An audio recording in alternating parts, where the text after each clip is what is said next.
Hello. Sorry I'm a little bit late. I had some soup earlier, and I don't know if you've ever tried to eat soup quickly, but it really doesn't work. It just turns into a really sloppy mess really fast. So I had some issues cleaning everything up and getting everything ready and blowing my nose like 100 times. So my allergies are acting up, so it might not be the best talking situation right now, but I guess I'll just kind of get into it. So I'm back at the same painting that I was doing earlier, the one for my friend. So I did some extra work here on it and kind of got it set up a little bit better so that I can work faster. But yeah, I did some line work here, so you can see I did a little bit more detail in some of the faces, as well as some extra detail here. But yeah, I'm just gonna be working on this and kind of chatting a bit. But that's gonna be my night, and I'm just gonna be hanging out here trying to do this, trying to get it done for the season. So I'm gonna put some of my little add-ons slightly out of the way so that they're a little not as in my way when I'm working.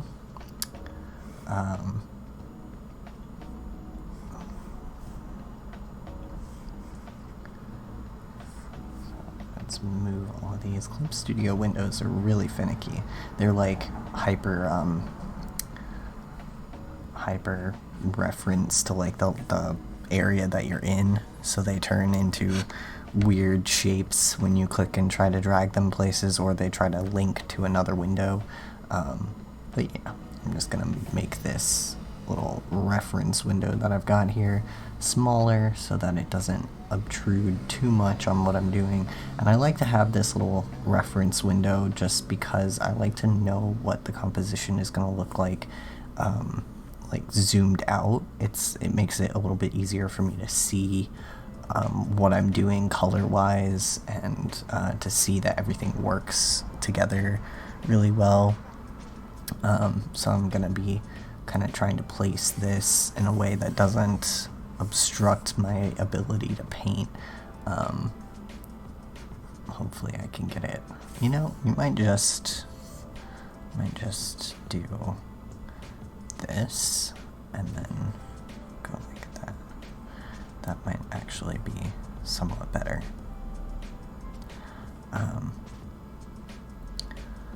Hopefully that shows up well on the stream.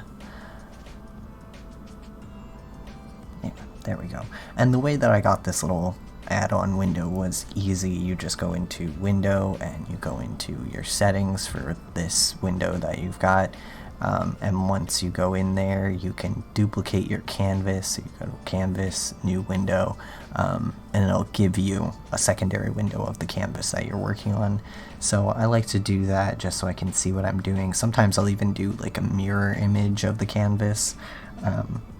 But yeah, tonight I'm just going to try my best to finish coloring this.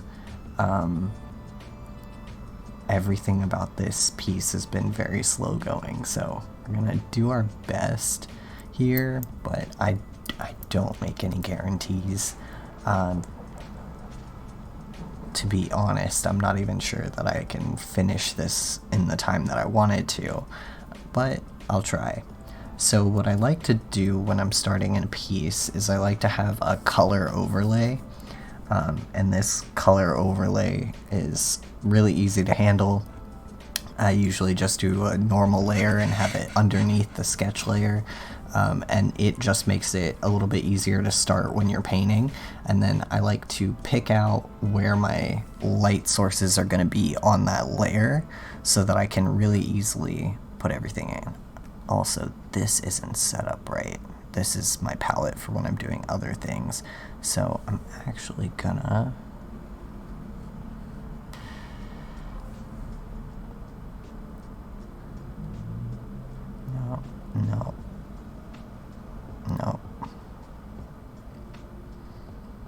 go. That's what I want. So I usually set it up so that it does color history. And the reason I do that is so that if I ever have a color that I really like, I can always just go back in here in the color history. These are all colors I used from another painting, but I like to have that set so that I can easily go back in there, pick out a color, and get to working. So what I'm going to do is pick out a very kind of messy sort of brush and pick out where my light sources are going to be and what the shadows are going to look like from those light sources on this. I've got a flat brush I really like. There we go. So most of my light sources are going to be, they're candle light, so they're going to be this sort of like off yellow light, and they're going to start the strongest where these candles are, and they're going to fade from them. So I'm going to place light sources where these candles are, and then I'm going to later fade all of this out. There would be another one there. Probably you'd see a bit of one there. This just makes it easier for later so that I know where my light is coming from in the illustration. I don't have to make it up as I go along. I'm going to end up doing that anyway, but this is just a really good reference so that you know exactly what you're doing. Also, I really like to pick out like a cohesive color theme for everything. So I've started doing that with this and just kind of picking out specific places, specific like types of places that have the sort of color wash that I'm looking for. And I went with this sort of like dingy blue-gray thing for this character, which, like I said in my last stream, this is an illustration for a friend. It's a commission, and it just is taking way longer than I thought it would. There's a lot of detail in this, and last time I was going to try to ink all the lines, and I don't think I'm going to ink it anymore. I think I'm just going to go straight into paint. I did some pretty heavy inking on the pieces that I thought were detailed, like the face of each of these like mirror shots, as well as some of the parts of the outfit and the hands. But as soon as I got done inking those parts, I was like, this is taking way too long.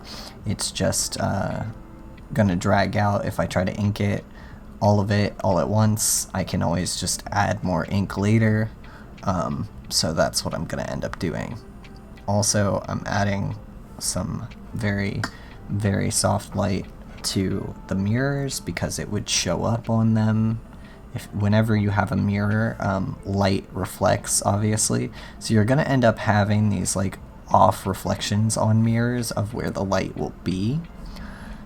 So now that I've picked that out, I can pick out where my tonal light will be, and that I can have for some reference here. So we're going to pick out some tonal light.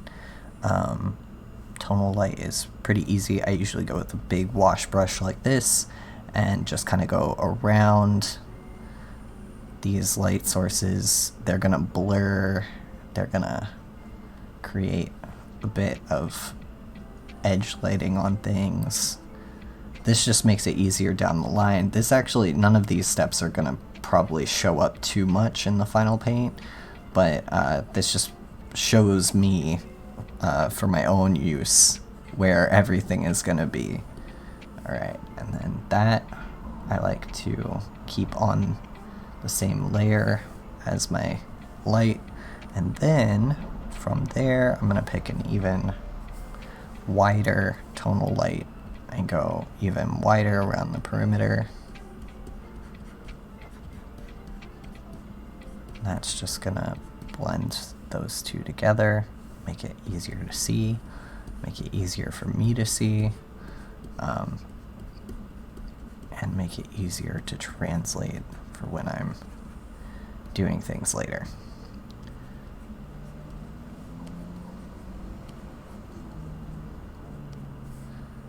Okay, now that I know where all my light sources are, I can do some gradients. And if I do a radial gradient, I can easily set up the light. So this is going to be the brightest portion, like that, and there's going to be a little bit of brighter there, and there's going to be a little bright spot there. So all these steps make it easier when you're painting later so that you know where everything is. Alright, so this I'm just going to rename the layer.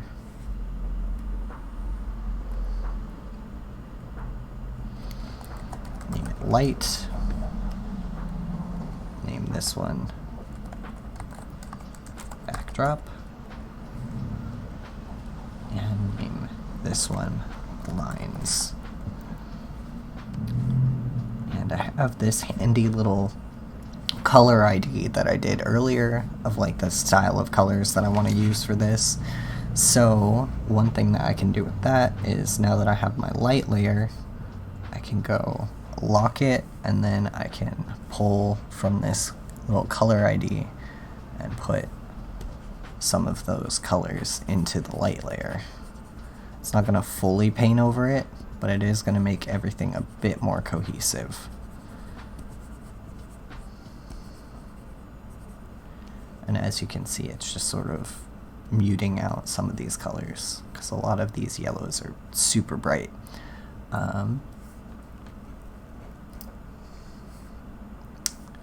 We wait for Clip Studio to load. Sometimes this stuff takes a long time. As we're waiting for that to load, just go back in, drop that layer down.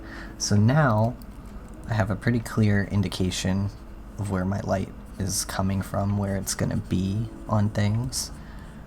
And now that I have that, I can drop that layer down, and I can do another layer on this backdrop, and I can call forth a good painting brush with that color that I picked up earlier, and just kind of edge out places where that light would fall.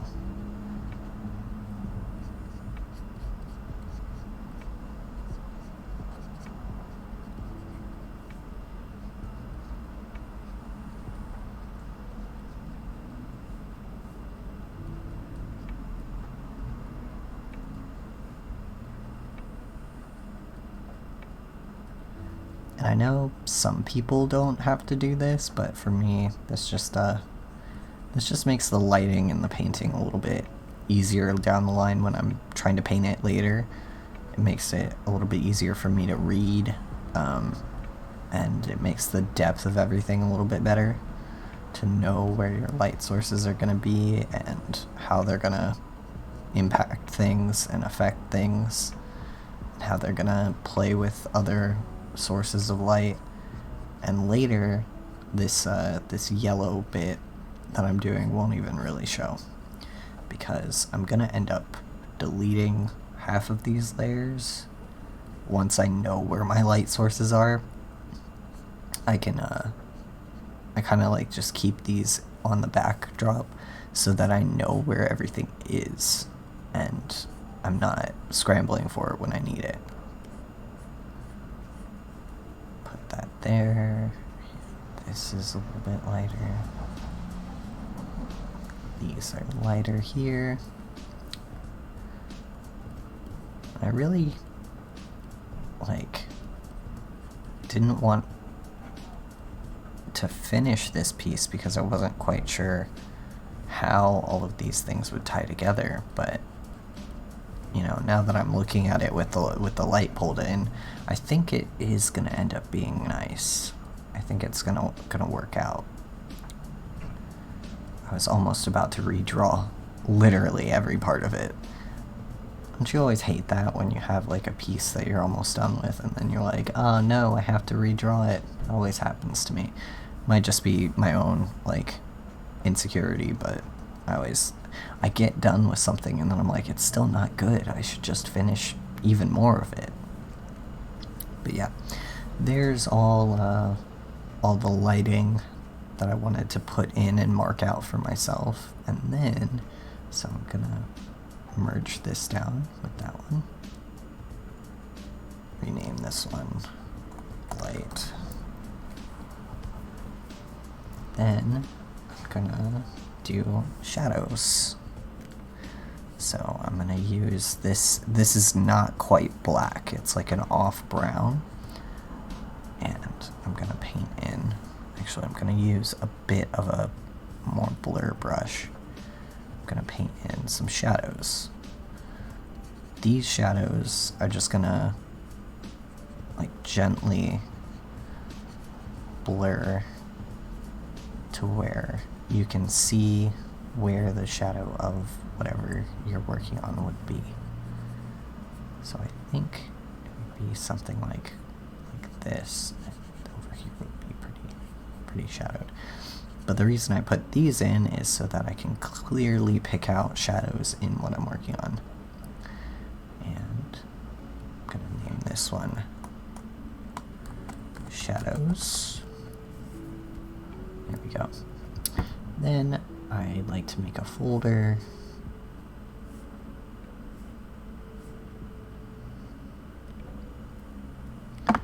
Name this folder Lighting. And place that in.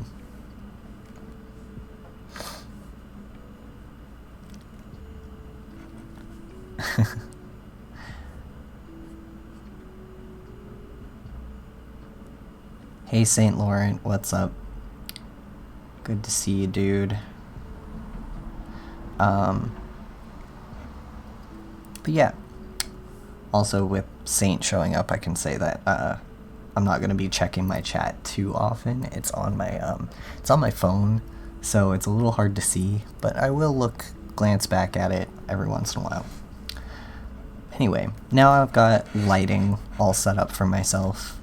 I'm gonna start in actually painting, and I picked out this grayish kind of slate color as the backdrop, and I think I'm gonna go even grayer with it, and probably a little bit more than 50%, just so that everything is grayed out when I want it to be. And then I'm gonna make a duplicate layer of lines, and I'm going to color the line layer a darker version, a darker, more saturated version of that.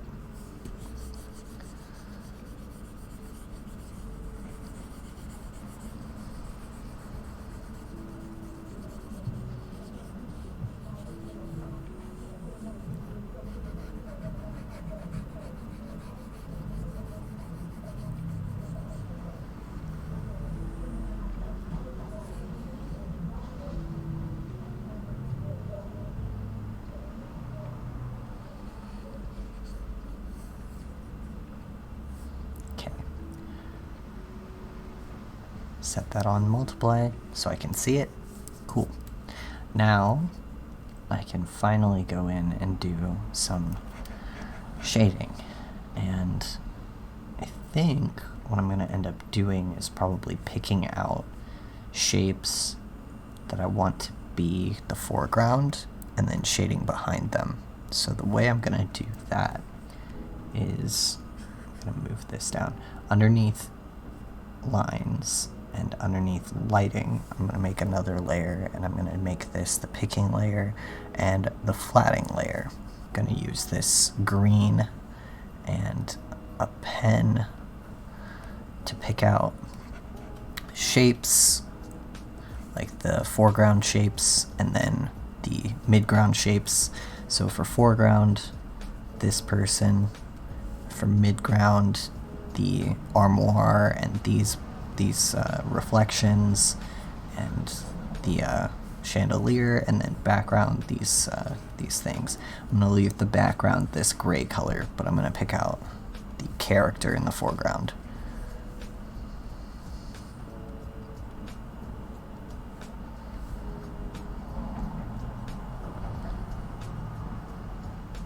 So I'm just gonna outline roughly where this character is and where their shape goes.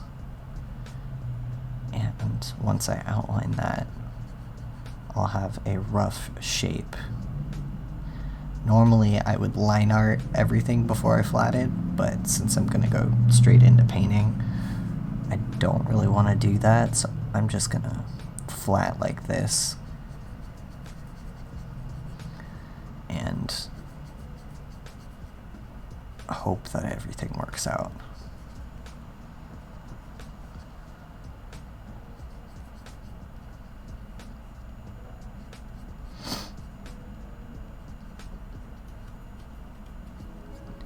Man, I don't know, recently my voice has just been like super shot. Like, I had like that big bowl of soup earlier and it was a lot, and now I'm just like, I don't even know like what my voice is doing anymore. It's just been really gravelly and really shot and really difficult to manage, and like it might just be not talking a lot because of virus times, but it's just like really hard to use my voice recently, and it's been weird.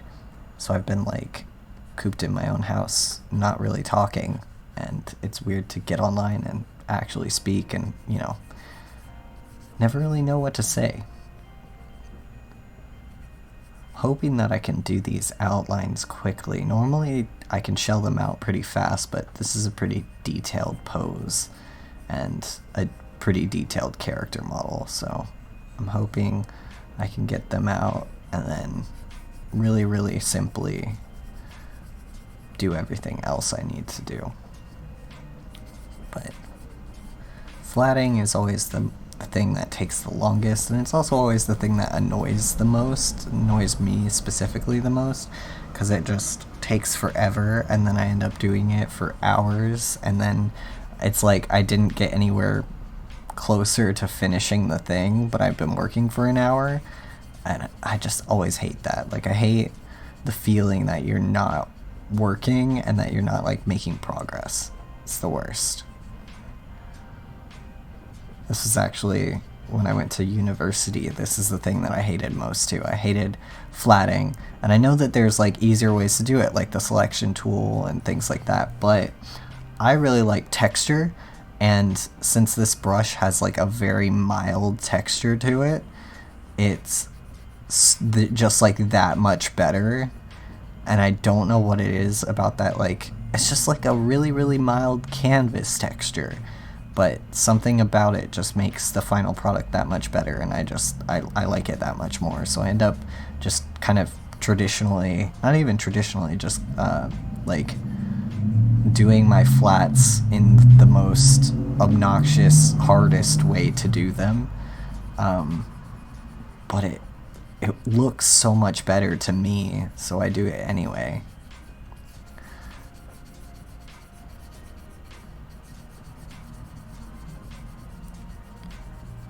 Okay, that's not what I want. There we go.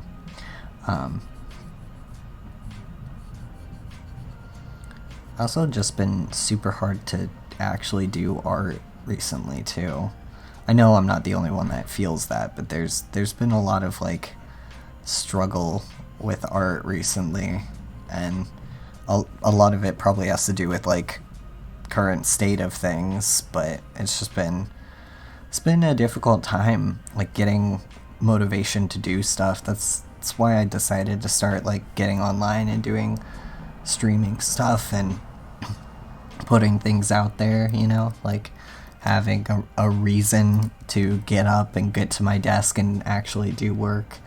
It has helped to motivate me to actually finish a lot of these pieces that I have like laying around in my house. But it's also been just hard in general to do any amount of like art recently.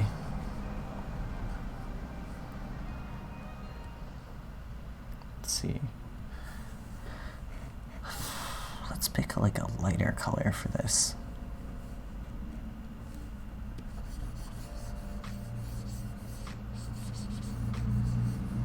I like that. Darker, maybe? I mean, it would, theoretically, I think this figure would be darker, because of standing where it is. That means that behind would also be rather dark. We'll do that. But yeah, like, just drawing in general has been hard. I know a lot of other people have talked about that too. A lot of my friends who are in the art field are just like, yeah, no, doing work, it's suck right now. And we're all feeling it, man. But, you know, just trying your best to get through it. I really wanted this to be done way earlier in the year, but I've also run into a problem of like getting booked for a lot of things back to back, and then thinking that I have time to do stuff. Really, I don't. So I end up pushing stuff back when I shouldn't, and then I end up like having the crunch at the last minute,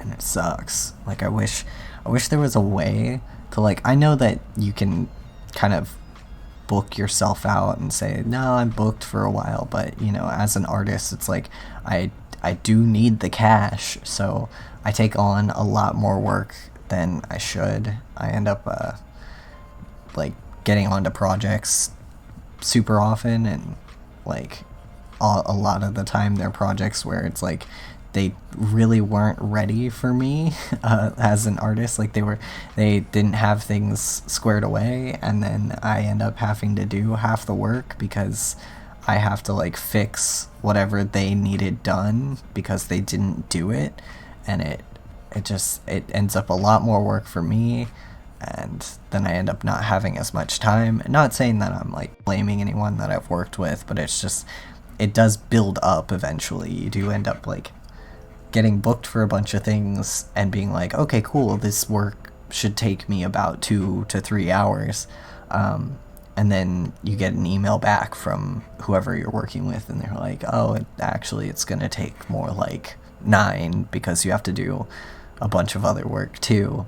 And it's been a lot of that this year, and I think a lot of it has to do with a bunch of layoffs and things like that have happened during this year, and it's just been an effort for everyone to stay motivated to finish not just like the work that they have to do, but also everyone else's work on top of that. And at the same time, I'm also working on launching a comic, so I've got that on my plate. And so it's just been, this year's been a hectic time. But I don't know. You try your best, even if you're feeling like you're not having a lot of motivation to do art. I wasn't for months, but, you know, motivation comes back to you. It comes and goes. Mine had been dormant for months at a time, and then just recently was like, hey, you know, remember 4 months ago when you took on a project and didn't do it? Well, now it's time. And it kind of like bonks me in the head. And that might just be like the ADHD, but it definitely, like, when it's time to do the work, my brain lets me know. But yeah. Alright. I think that's good for that layer.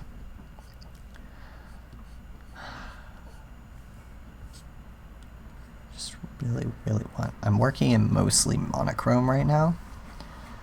Because I want to have everything kind of mapped out in almost grayscale. It is this like off green gray, but a lot of the time when I'm painting, I like to have a slight like grayscale mapped out of what I'm working on, so that I can really easily place color on top of it, and it's not gonna look weird. It's like the easiest way to make a really big scene look cohesive is to do these sort of like grayscale mappings and flattings, even though this is like super messy flatting, but you know, just like these like grayscale things are a lot easier for later down the line when you want to finally like color everything.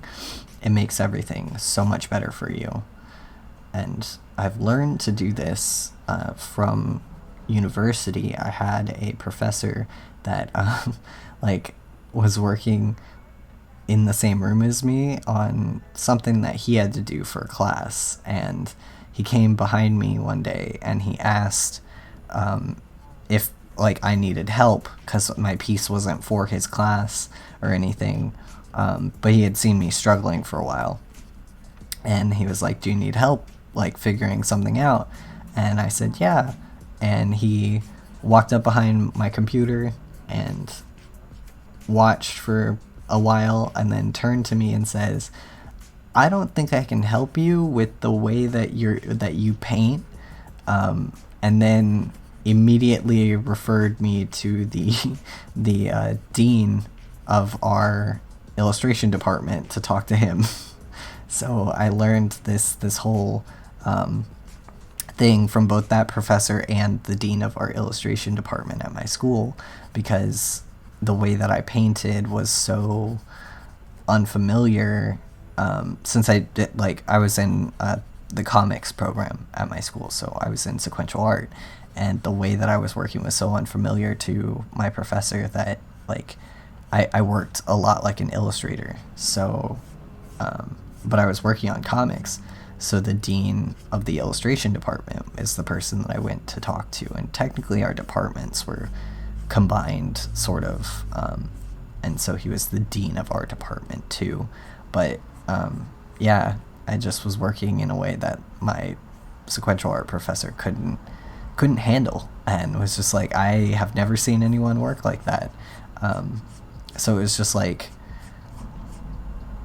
I could tell he really wanted to help, but I ended up like learning from both him and the dean to sort of like mesh the two styles of sequential art and illustration, where I do these like elaborate painting things and put in a bunch of texture and a bunch of like, you know, background work, but also do some pretty fun line art stuff too. And I really like doing line art, so it kind of was good to marry both of the worlds and have like a good way to work on things.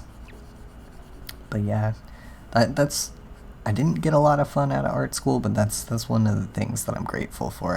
I'm super grateful for the professors that I had, especially the really good ones, especially that dean, as well as like some other really great professors. But yeah, it was a fun time learning from them. Alright, I think I got this backdrop almost set up. I really want the layers of these to come in and to be really visible, especially with this candelabra chandelier thing. I want that to take up a lot of that foreground and to have like a lot of presence in this, but I also want these curtains to be very visible, so I'm putting in a lot of depth in them right now, because once I paint them, that's going to be a lot easier to see. And I'm not really worrying or fussing too much about detail right now. I found that even when doing like the inking for this, I was fussing a lot about detail. And I found that when I get into a headspace of fussing about detail, it just screws me up. Like I end up being really unhappy with what I'm doing and not liking it and not wanting to work on it even more and just having a bad time. So I've started to just let myself not care about detail for the first hour or two when I'm doing coloring, because it makes it so much easier later for me, and I end up not really having to care about, once I have those flats down, you know, I don't have to care about pretty much anything. So I can just go in and have these very like elaborate color washes and things like that. But yeah, as you can see, I've got, even just doing with this very like plain brush, I've gotten a lot of texture and stuff like that in. So I've just been laying stuff on top of one thing on top of another and trying to place them together, to get this sort of feel, this vibe that I'm going for, I guess. I really want this armoire and this chunk to stand out a lot, and I think with this color palette, with this shading palette, I'm doing fine. Look at that. Yeah, I think that'll work out. Alright. Then I want the floor to be very dark, if I'm gonna do it this way, because then the armoire will show up better.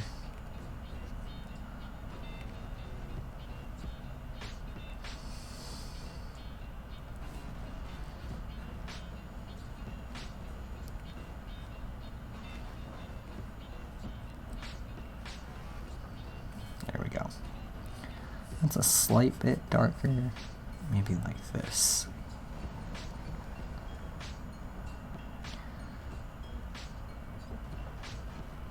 I gotta tell you, streaming is a weird time, because I never really know what to talk about.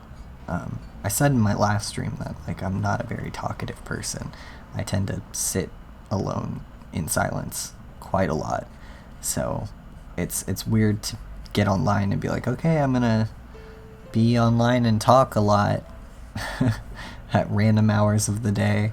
But I think in some ways that's good, or at least it's good for me to think about that and to realize that, like, wow, I haven't had human interaction in a while. I should probably use my voice.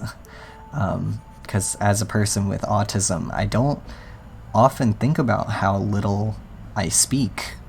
I had selective mutism for a long time when I was a child, so I don't like, that's not my first instinct when things are happening, is not to speak or to use my voice at all.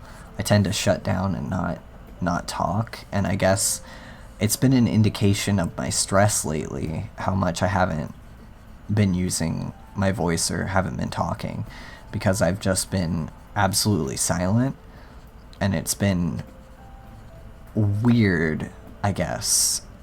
I'm normally pretty quiet anyway, but it's been a weird amount of silence recently, where I don't even really have like noise in my room, let alone me speaking myself. Like, I'll go to watch something on my television and I will turn the sound off, and I will watch it in utter silence, and I will lip read, and I realize that, like, wow, that's an autism thing of like, I can't handle noise right now. And I realized that I didn't like that was happening to me, that during these times of the fun virus time, it's not very fun, but I'm gonna call it fun. I didn't like that it was happening, that I was not able to enjoy just being alone in my house and watching a video anymore, because of autism. So I decided that I would do something about it, and I would figure out a way to continue to talk in my house and not have as much issue with it. And I guess the thing that I figured out was getting online and doing streaming and trying to pick this back up again. When I used to stream, I used to not have any issue with talking and carrying on a conversation and having ADHD, you know, flip-flops between subjects and things like that. But, you know, since recently, I just haven't had that, and it's manifested a lot in the way that like I talk to other people as well, which is part of the reason why I decided that I would most likely need to change it, because I realized that there were a lot of times where like I would be sitting with friends recently and I wouldn't say anything, and like, not that that's necessarily a bad thing, but they're your friends, you should want to talk to them at least, a little bit. And it's like I did want to talk to them, but something inside me was like, no, don't make any noise, and so I didn't. And I don't know, I don't like to think of things like streaming or like YouTube or anything like that like therapy, and I don't like to think of online platforms as friends, but I do think there is something to be said for especially like people like me with pretty severe autism, that masks really well. I think there is something to be said about having a platform where you can feel safe in your own bedroom, but also still kind of be a part of something. And I guess that's what I was really searching for years ago when I tried to start doing streaming the first time. So I was looking for that place, almost like, I wouldn't say belonging, but kind of like a place where I could just be and not have to worry about masking for anybody, which is also part of the reason why I don't think that I would ever really do, I mean, unless I got a good enough camera to really think that it would be worth it, but I don't think I'd ever do face cam stuff, just because I don't control my face very well, and my autism just makes it a lot harder to like, I don't think it would be bad, I just think that like I would be so self-conscious because I would know that a camera was on my face that I wouldn't be able to be myself or like act naturally, and that wouldn't be fun for anybody. Not that I set out to like really have fun, but I think it's much better when I just don't have those same limitations. And yeah, it means that like without facecam, no one's going to get to see my reaction to things, and if I stream anything that requires that reaction, it's going to be a little awkward, but I think it's worth it at the same time. I think it's a good thing, in some respects, because I don't know if I really want to let that many people into parts of my life either, to see like what I look like, and also my bedroom and things like that. I've always been super secretive and kind of private, even when I lived with other people, so it'd just be strange to have that be a thing. And I'm not really a performer or anything either. Like, I'm just sitting here on my laptop attempting to do work and trying my best, and I mean, it's probably not all that entertaining, but it feels good to get it out there anyway, so I'm just gonna keep doing it either way. I think that's pretty good for that shading. I keep like zooming back out and toggling back and forth. I do that a lot when I do art. I tend to toggle a lot of my layers on and off and kind of like look at them, and it's probably really weird to see, but it's just the way I've always worked.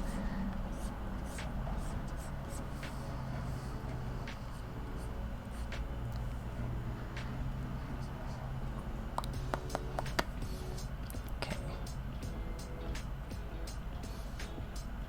That's not bad.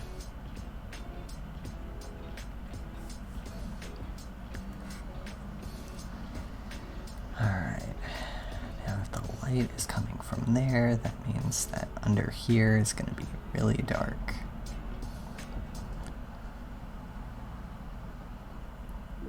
And I've been trying to think about what I'm going to do for solstice this year. Normally I make like a good meal, and just kind of like celebrate either in my house or like with friends. Um, and like, since I don't do Christmas, I mean, I still give gifts, but I don't celebrate Christmas. It's been really weird this year because normally I would sort of replace Christmas mood things with solstice. But since I'm spending, the year, and I think a lot of people are spending the year alone and like hanging out in our own houses and stuff, it's been weird seeing all of the like big market Christmas ads and like not having an immediate plan of retort, because normally I have this immediate like, oh, it's, markets are advertising for Christmas. Well, too bad, I have plans, or stuff like that. Like, I normally have a way to sort of like shield myself from Christmas, and like, I don't hate Christmas. I just don't celebrate it, and it's weird that it's such a big thing and so monopolized in our culture. And like, I normally have a way to sort of get around that, and this year, since I don't really have solstice plans and I can't really make solstice plans, it's been a weird time. But I still want to do something for solstice, and this year I was kind of thinking like, maybe do, like, I haven't done my makeup in a long time.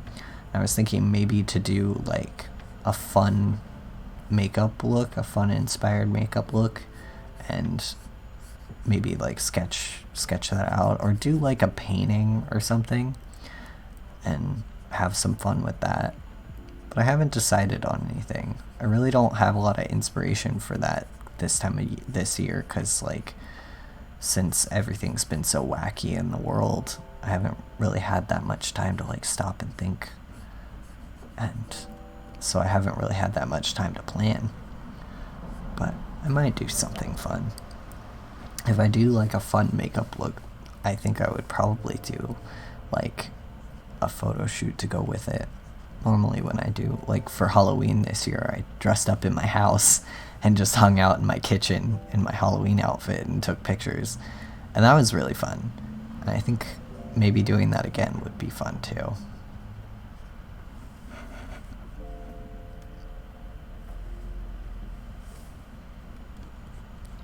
And man, I miss Halloween. I also miss like conventions a lot. I miss going to them. I miss like tabling and selling art. Um, Normally, I would not really go to that many a year, but I would still have fun at the ones I did get to go to. And I miss having fun at conventions. I miss like hanging out with friends. Miss selling art to people. Miss talking to cool artists and other friends and stuff. Conventions were fun while they lasted. I don't even know if like some of the conventions that I really liked are gonna come back, because a lot of them went nearly bankrupt this year, and I really worry about that as someone who like, I didn't make a lot of money on conventions, but I made like a good sum, like, and it's hard for every artist unless you're like super famous and popular, but like, I made good enough that like it was worth going to the conventions to get the money. So I'm hoping that like the ones that I like will be back and everything. Like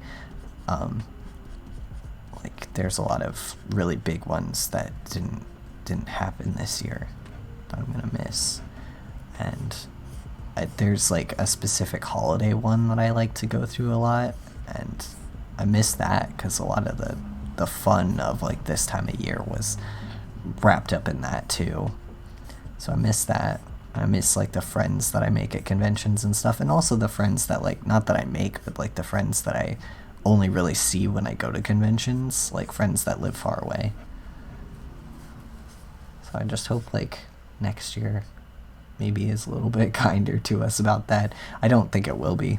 I fully believe that whatever all of this is gonna keep going for another few years at least, and we're gonna have to deal with it. But try to stay positive a little bit at least.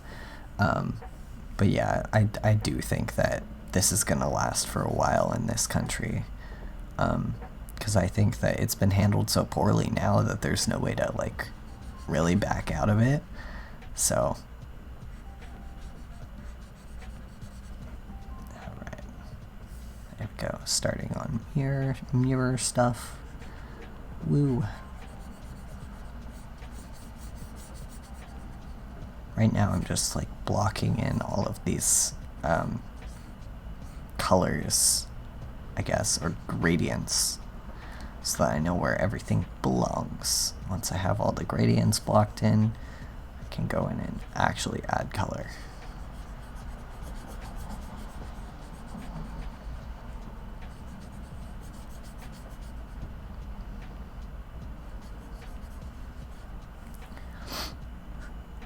It's probably going to be pretty messy for a while, but it's worth it.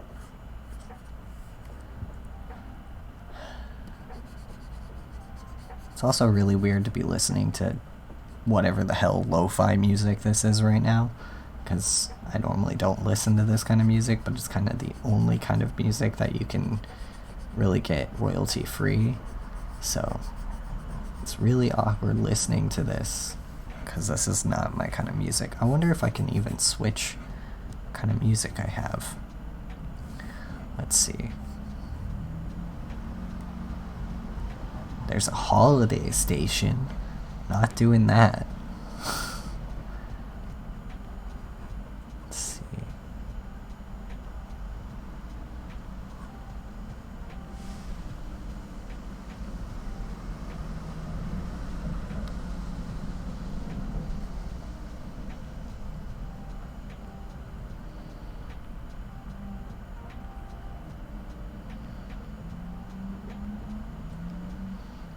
Industrial?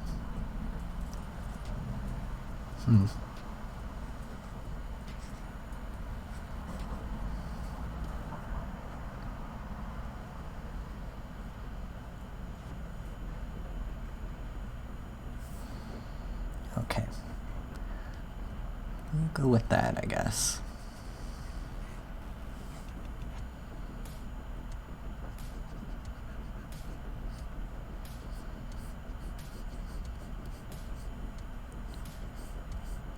Got this bed behind this character here with this big ass pillow, and to get this correct, I have a full-length mirror in my room, and to get this posing of this bed right, I actually stood in my mirror for like an hour trying to take the right pictures so that it would look right. It was very fun, but I've been doing that kind of stuff, so my room is now like huge and full of crap and not like organized or anything like that. Like now I've got all this crap just laying all over like my couch and my bed because I had to move stuff so that I could take pictures. But I really wanted to get to actually drawing, so I haven't moved anything or like fixed any of that yet. But it was fun to like try to figure out where this bed, how this bed would show up in this mirror, because right back here, you won't see it in the final piece, but this is the bed. So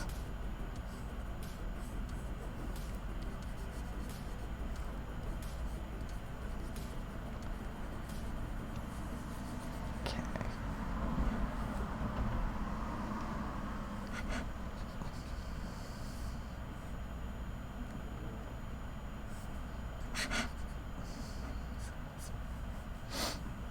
Keep getting these hiccups because I ate really bad food earlier. I had soup and it was like super spicy, so now I've got a bunch of hiccups, and that's my own fault too. I'm the one that made it super spicy. It was my soup.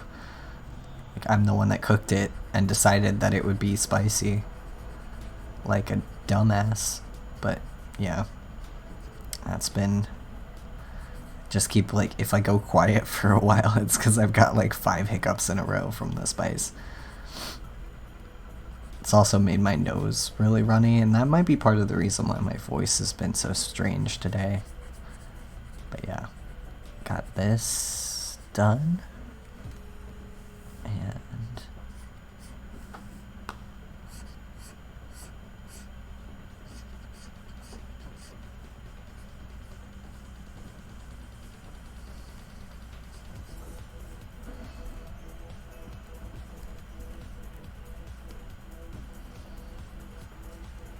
neat. That looks really cool. Like, I always hate flatting, but what things look like when you flatted them just is really freaking awesome. Like, I hate doing flats, but I love the way that flats look. They always look amazing. They always look epic. Right. No. I want like a blending brush, but not like a tiny one.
Well, that's interesting. Apparently this is the EDM station, so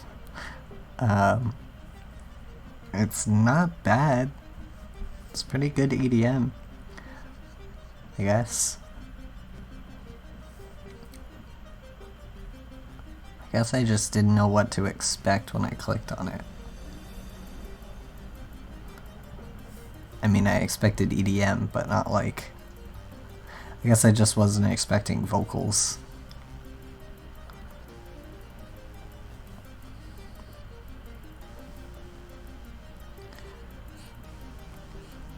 Alright. Okay. I think now I'm getting to the point where I'm gonna have to start painting on top of the sketch. Normally when this happens, I make a layer on top of the sketch and paint over it. And the reason why I do this is so that I can, anything that's like in the sketch that I don't want to be there, I can paint over it. And I tend to just merge my sketch with what I'm doing. And I know that a lot of other artists don't do this, but if you can see, like, the way that I've been pulling colors and things like that with the eyedropper tool has all been from my sketch. So when I want a darker color, I pick from the sketch to do it. And that's just been like a really easy way to get things to be cohesive, because since the sketch is the same color value and the same like hue family, I can super easily just put those colors down and kind of like block them in and take them from the sketch. So I like to have that for later too. So I tend to merge my sketch down with things as I paint, and it makes things a little bit easier for me. So I've been trying to like pick from the sketch as I pick these hue colors.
Right.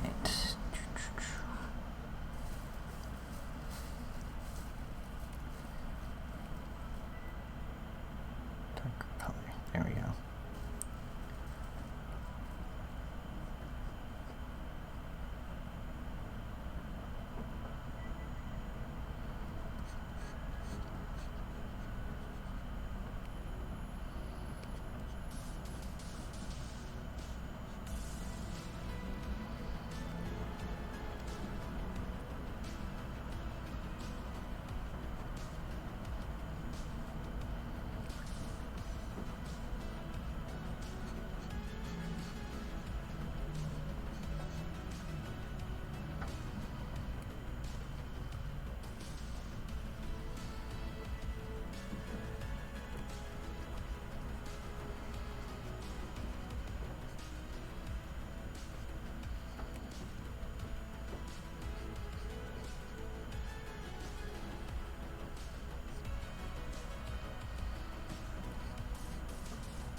I think I've run into a bit of a snag here because now I have to figure out how I'm gonna put this chandelier on top of everything. And I might just take this for now and put it up here and paint inside the chandelier and then paint on top of it, because I want this to really stand out. So I'm thinking I might do like a really light color.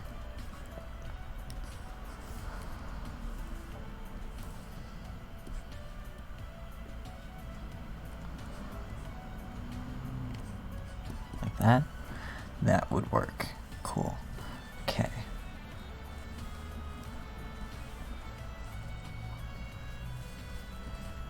Like this. And then I can paint on top of it later. I might actually take all of these off just so that I can see what I'm doing. Because this chandelier is going to be one heckin' hard thing to paint.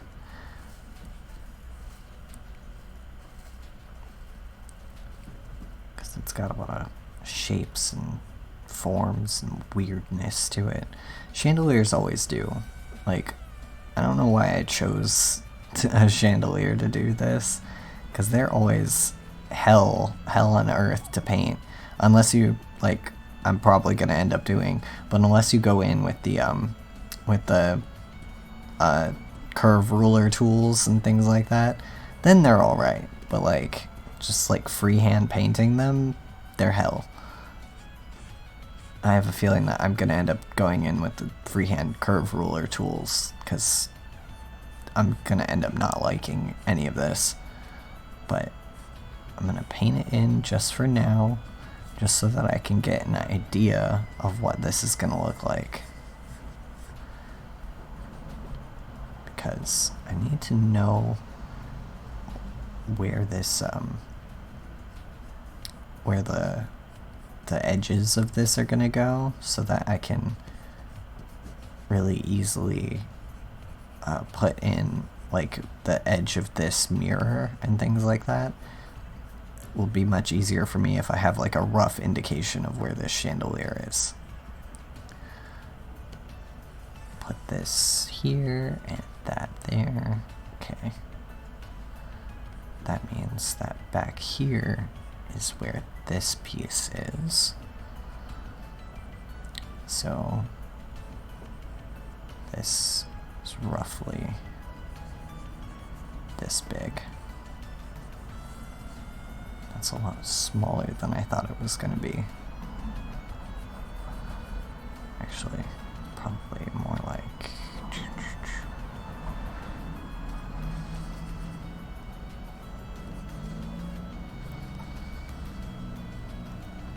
Probably really should have figured out that perspective a bit better before I started doing this. That's gonna bite me in the butt later. I'll figure it out.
Okay. Now I have to figure out where or how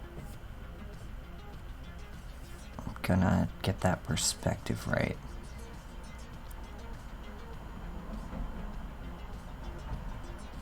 I might just have to map it in. Probably gonna do that. Alright, time for tools. Okay, we need the figure ruler, we need this, and we're gonna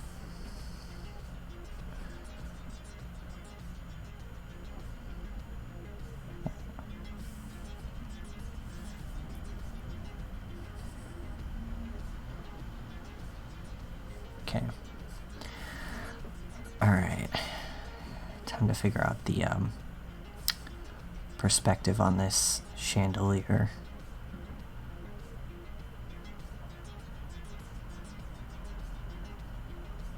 Okay, there's one. It's really weird that it's like that.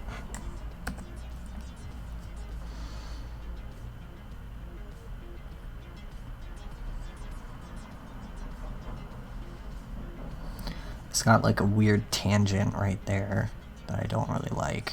I might have to make it a bit bigger for that.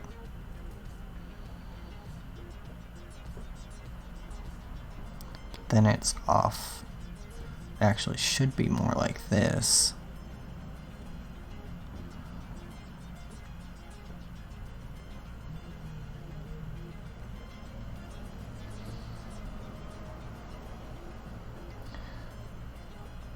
this actually looks pretty right.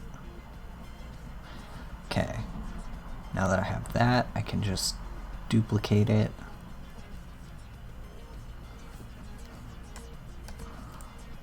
Move it up one.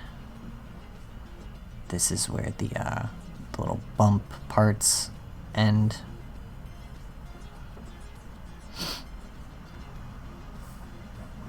So now I've got those two parts.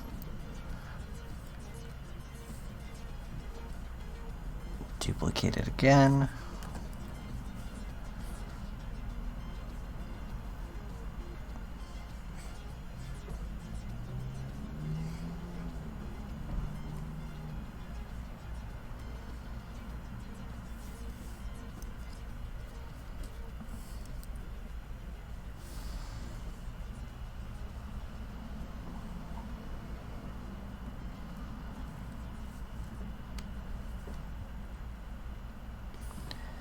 It's hanging like this.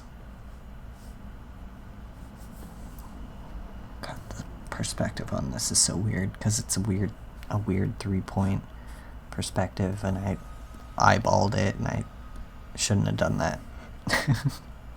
Okay, so we got that and it's hanging like that, and then we duplicate this and shrink it down. Move it up to where these little circle parts would be. This would be much smaller because it's hanging from here. Tilt it slightly. This piece is where this is gonna go.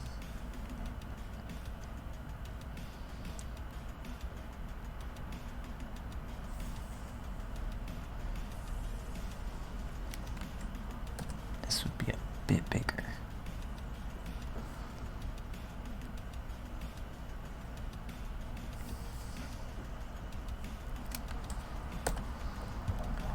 This is usually how I do perspective. I just kind of eyeball it and then sit here with a ruler tool for half an hour trying to figure it out.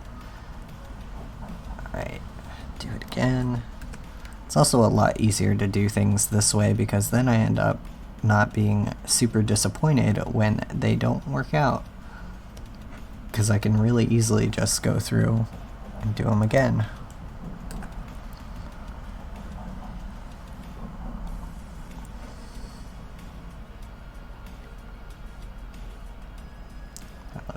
Pretty centered. It's a little bit off, but I don't think that's too big of a deal. Alright, now that we have that, go through with our brush and layer on top all these things. Where's the, there it is. Delete this layer and make this a smaller brush and put in all of the markers for this chandelier.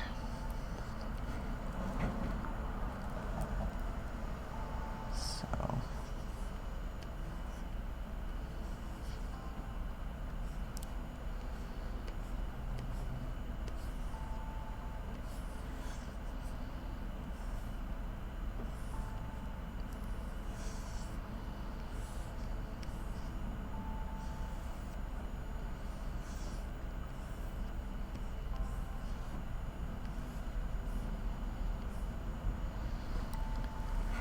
okay. So we're not gonna see.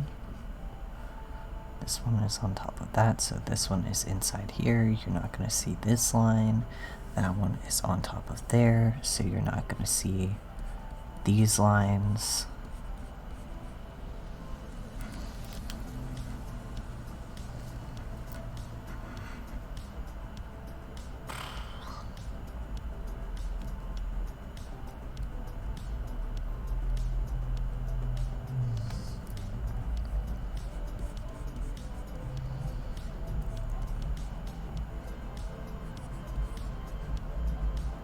Oh, looks like it's already 6:30 where I am. That's always really fun, knowing that time is passing and you're getting absolutely nothing done. But hey, I'm getting more done than I did the last time I tried to stream this and do the sketching parts. I don't know why, something about like doing sketching and doing it live always bothers me. Like, I get super self-conscious. Maybe over time I'll get better at doing it, but I think I just do much better when, if it's gonna be live, I do much better doing actual painting and illustrating instead of doing sketches. Like, I can conceptualize without feeling nervous. It's just that, like, as soon as I need to sketch something that I've thought about, I clam up and I get nervous. Really sucked being in art school and having that issue. Okay, so that's the end of that one. These ones kind of tangent, which sucks. Okay.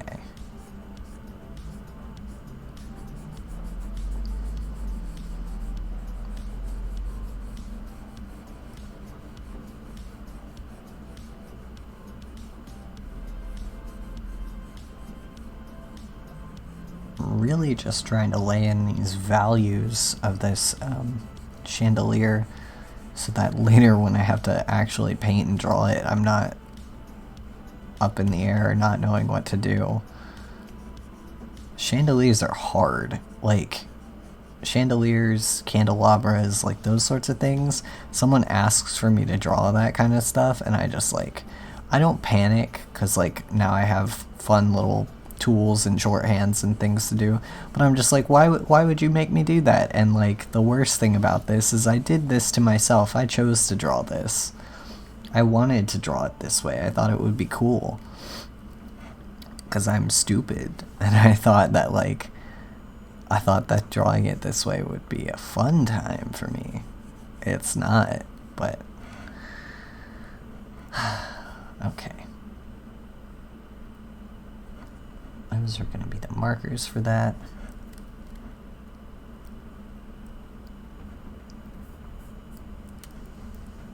Then I just need to go in with the actual colors and the actual thing. So I designed this chandelier to have these, like, little humps between candles.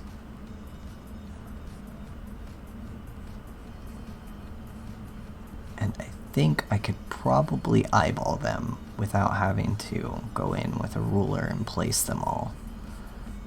But it takes a lot of thought to know where each one of these would be, especially on, like, a turning surface.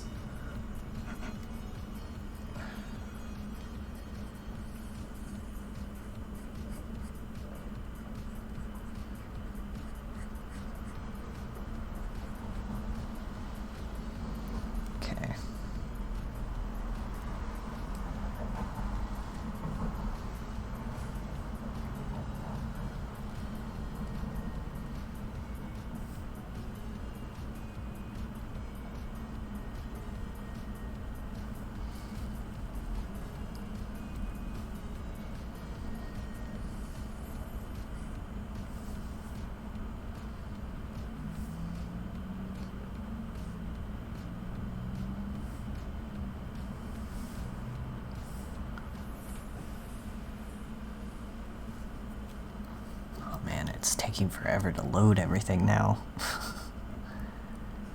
I just have so many layers on this document. I might have to, like, swap out for another sketch document. Alright, do these little connector bars between the chandelier and this center bit. I don't think that one's going to the right place. I think it should be there. Ugh.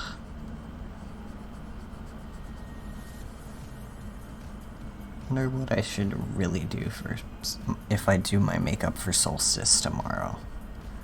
Like, What color palette should I go with? I kind of want to go with gold.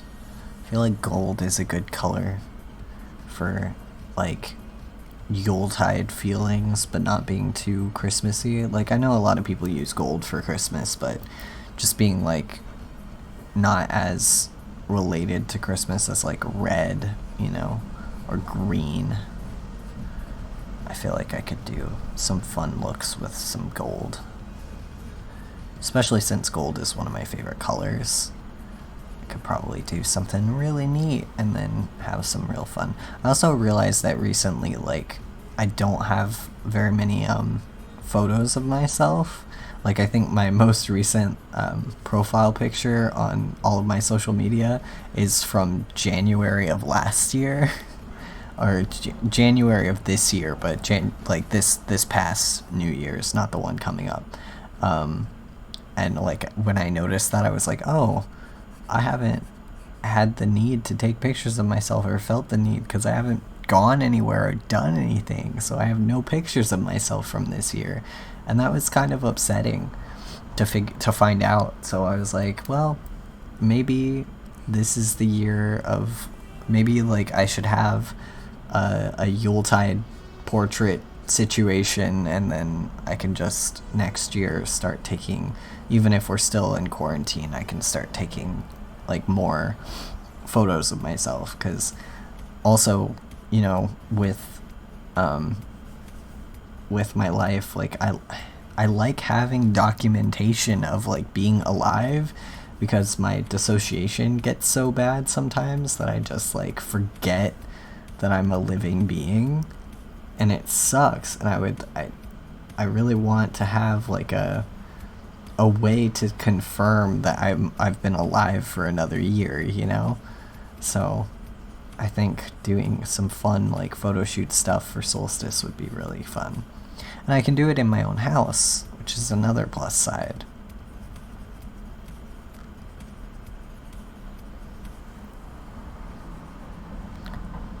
See, this is what always bothers me, is I map everything out with rulers, and I always hate how it looks. I always end up not liking the ruler version and just wanting to freehand it anyway. And then I'm like, why did I even use rulers? So what I'm gonna do is put this on a transform layer and do some perspective warping to make it look the way I want it to.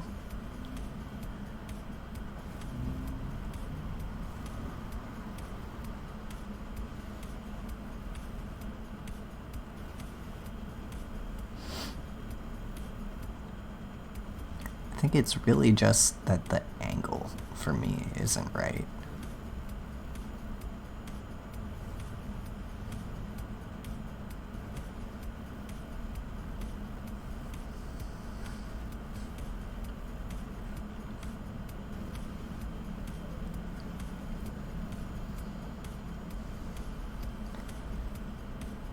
I think that's good. I think that'll do.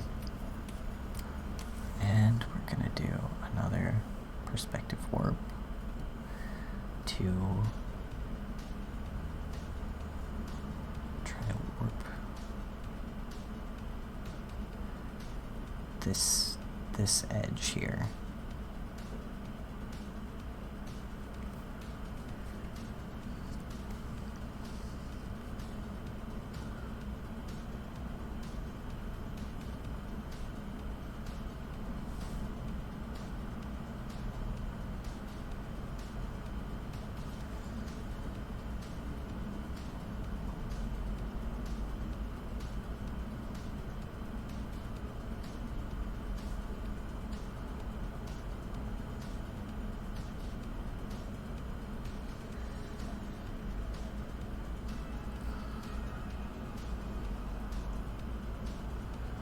It just looks weird and crooked.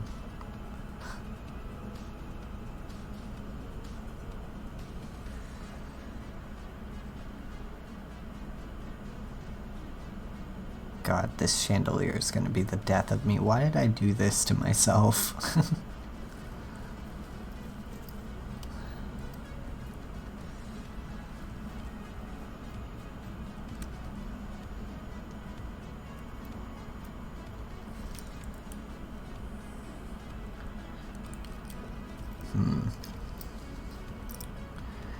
what? I think I'm gonna grab some tea and a cookie, take a little short break, and maybe come back to that chandelier. It might just be, I might just have to block in some like base shapes with the lasso fill tool to figure it out. Because I think that might just be the only other option. I always hate using the lasso fill tool, but I think if I do that, I can get some fun, like, fractal shapes for this chandelier. Maybe if I test it out real quick before I take a break. Let's try. Oops, that's not what I wanted. Where is the lasso fill tool? Normally it's up here. Did I move it? Did I get rid of it?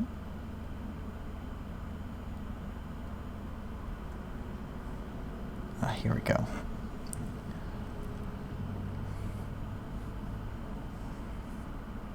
That.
Alright. Finally, we are here.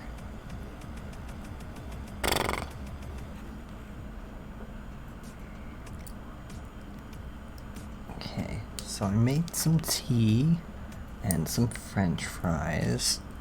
And sometimes when art is hard and your stream is being terrible, you just need tea and french fries.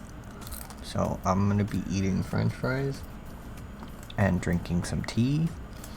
I will attempt to not make it super loud, but you're probably gonna be able to hear it. But yeah, we're gonna do some fun art things. Let's get back to this.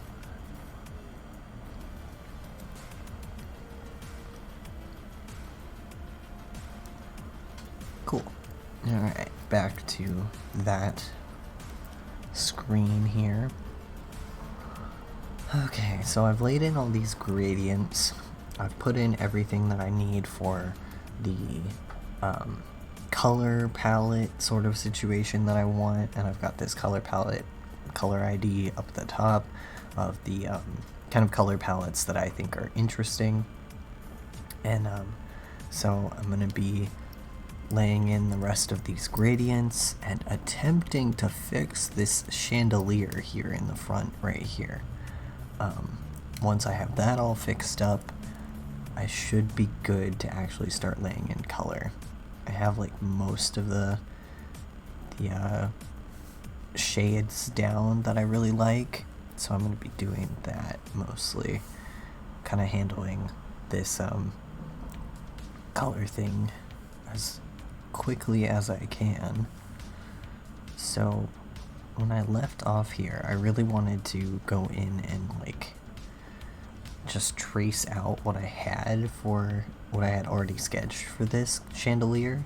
So I'm going to be doing that just so that I have an idea of where all of these shapes are going to go, because I did not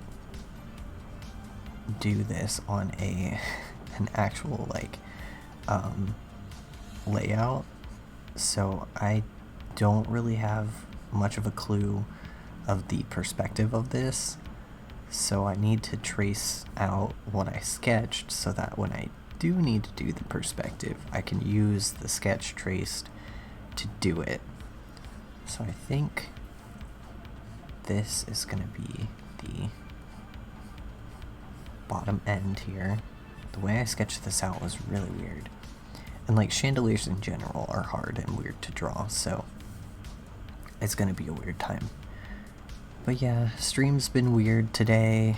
Stream's been off. I was late because I had soup, and soup is very hard to eat quickly, so I ended up having an issue with like, do you ever have a food that's like super hard to eat and then you try to eat it really fast and it doesn't work out, and like you don't know what to do with yourself because like you do still need to eat, but like you're trying to eat, you know, like I was really hungry, so I was trying to eat fast so that I could get online, but also trying to like savor my food, and it didn't work out so well. So I ended up having a really runny nose, and my allergies started acting up and going crazy because my nose was running. So it got crazy real fast, and I had to take a moment to figure out what was going on there so that I didn't have to worry about it later. Something about the perspective of this still seems off, and it's gonna bother me until I fix it. So I'm gonna have to go through and like redraw a lot of portions of this chandelier, because it just, something about it just seems like the bottom part of this is way too wide for the top portion that I drew, and the top portion actually doesn't look too bad perspective wise. Like that looks about right for what the perspective of this chandelier should be. It doesn't help that I drew this entire piece in a weird 3-point perspective, so it's gonna be a strange time trying to recreate that. Like when I did the sketch, I did a weird perspective, and normally I don't try to do that. Normally I try to make things a little bit easier on myself when I do thumbnails and sketches so that they're not in weird perspectives, or if they are, I've already mapped them out. But for this one, I didn't do that because I was focused more on this armoire in the front, in the mirror, because mirror perspectives suck, and I wanted to make sure that I had that down pat, so I didn't really think about the perspective of these like background elements all that much.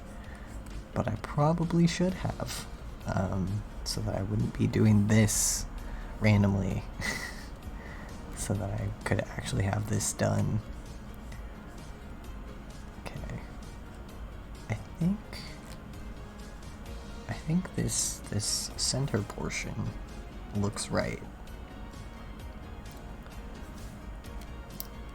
But yeah, this entire piece is gonna be a struggle bus, I guess, because it's a piece for a friend and I'm already running late on it. So it's gonna be a fun time trying to get it all done in the time frame that I want to get it done, which is tonight. So I'm hoping I can do that. But I'm gonna try to stream as much of finishing it as I can, because I want to have this finished by tonight, but I don't think I will. Ah man, don't you just love living in a city? People are just randomly loud for no reason. I mean, there's a lot of people around here. There's people around here that drive by at like 8 a.m. that have their radios and stuff like blaring at early in the morning, or like just any hour. They'll just be like, oh yeah, everyone wants to listen to my random music at 7 a.m. when I'm going to work. Like, and like I'm usually awake at 7 a.m. because I either stay up all night to stay awake, or I am awake because I just naturally got up at that time. But either way, like, I'm usually not sleeping at 7 a.m., but I still don't want to listen to someone's music at 7 a.m., you know? I just prefer the quiet. I wish more people in cities could be quiet. I wish that was more of, like, a thing. This is what something that I really loved about, and that, like, my friends always told me about Japan, that, like, people are just much more conscious of other people and being loud and things like that, and like that has its drawbacks too. But like when I went there the one time that I did, it was just so nice for people to just like think of others. For once, living in the States, no one thinks about anybody else. They just are like, I like this music, therefore everyone else should, and it's a lot to deal with. All right.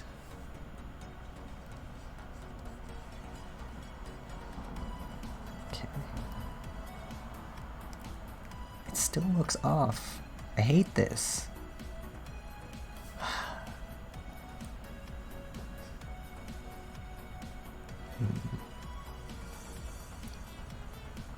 I wonder if I find a photo of a chandelier if it'll work better for me.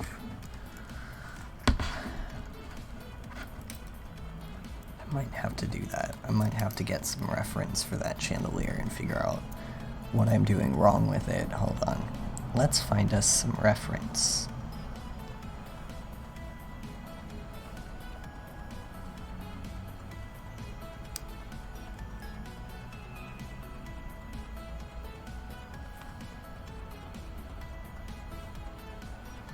Hopefully we can find it. While we're doing that, let's also put on some fun music. So I have the station that I'm listening to on like a synthwave, and I had it on lo-fi earlier, and lo-fi was just too much. Let's see. There might be something else we can put it on. I'm not gonna do classical because that'll put people to sleep, including me.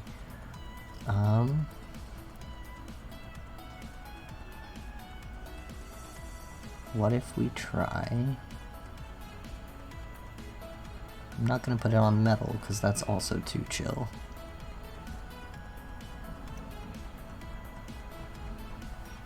Chill EDM might be fun.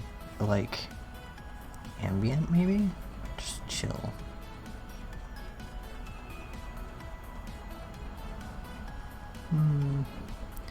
It's just that, like, what we're listening to now is just so upbeat, and I don't do upbeat music.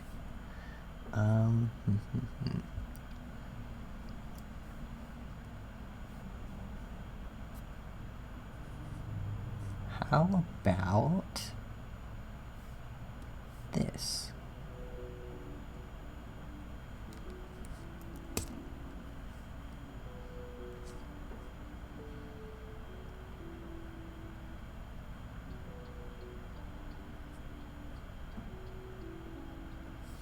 Okay, let's get us some chandelier.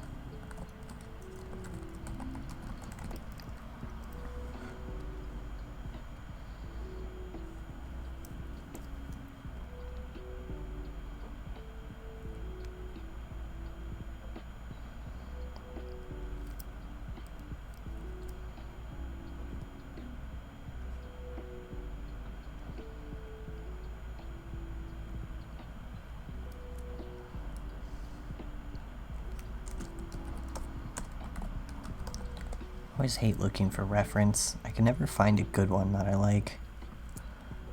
That's half the reason why I haven't found any for this, and why I freehanded it. Which has come to bite me in the butt. But the good thing about looking for reference is you can always find something later. Alright, let's save this one. Let's see if this one works.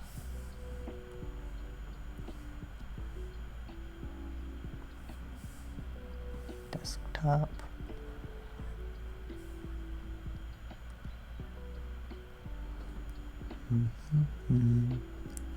Where is the one that I saved? Alright. This is apparently a cafe chandelier, and this might work. Just as a starting point for what we want. It does almost match up if I put it like this. That's not bad. Okay, make it a little smaller, bring it over a little bit more.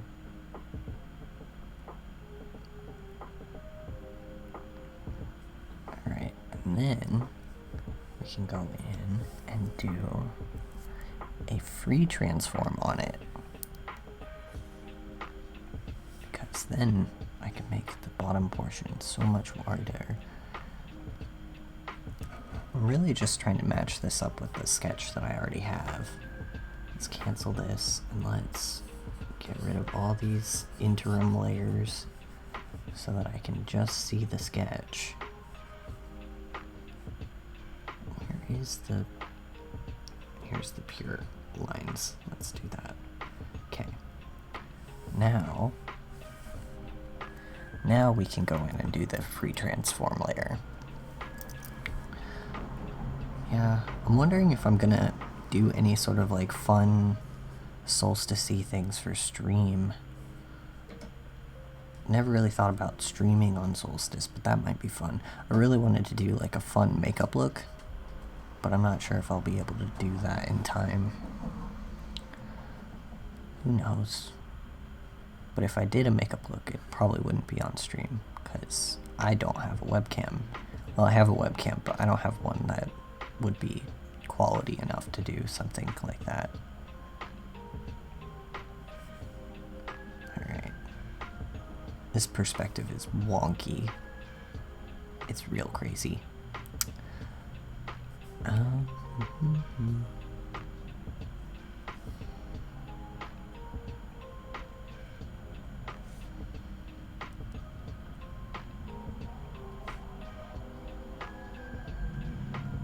just really trying to get this reference to work, and I don't know if it will. Like, references for things like this are really difficult because since it's a bunch of concentric circles, they tend to warp weird when you try to do a reference of them. But I hoped that by getting a reference, I could easily not like copy it exactly, but have like a gist of the chandelier, so that I could know where everything goes, how everything looks really easily.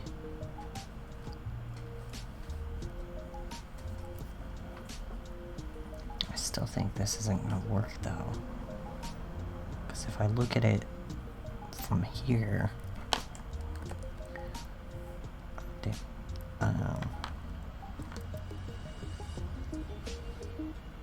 there's still like bits of it that are off, and it's my own fault because I'm the one that drew it that way, but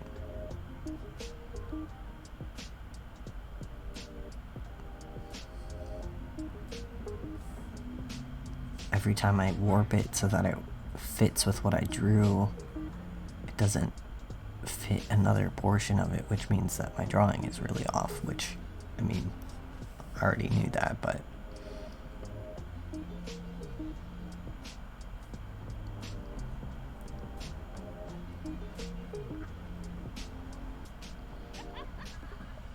see, I really want this candle that I have there to be there.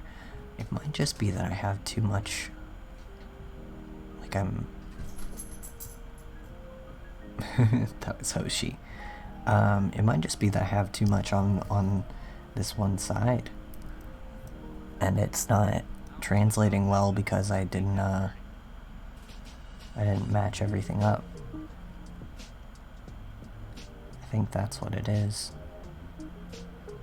Because otherwise, this looks pretty right.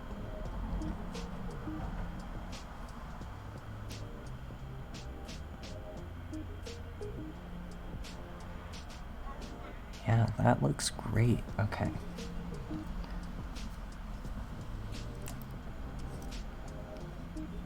So if I do another layer on top of this,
Well, when your microphone decides to tell you no, you just have to go back to waiting.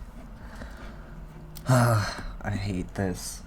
Sometimes my microphone just decides to turn off randomly. And I don't know what to do to stop it. And I'm not sure what's really causing it other than just being on.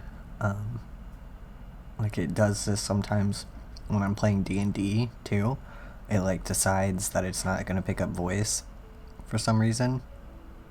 And I never know why it does this, but like during Dungeons and Dragons sessions, it likes to shut off randomly too. But yeah, sometimes your mic just tells you to quit. Anyway, back to what I was doing. I was setting up this here for this chandelier, and I've gotten all of these concentric circles set up. So from here, what I'm gonna try to do is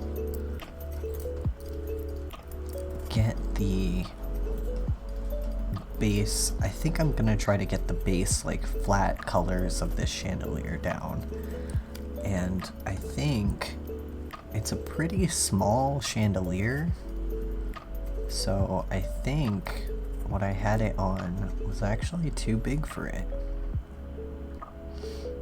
because it's the circle of it is actually kind of like there, and the center circle should be even smaller.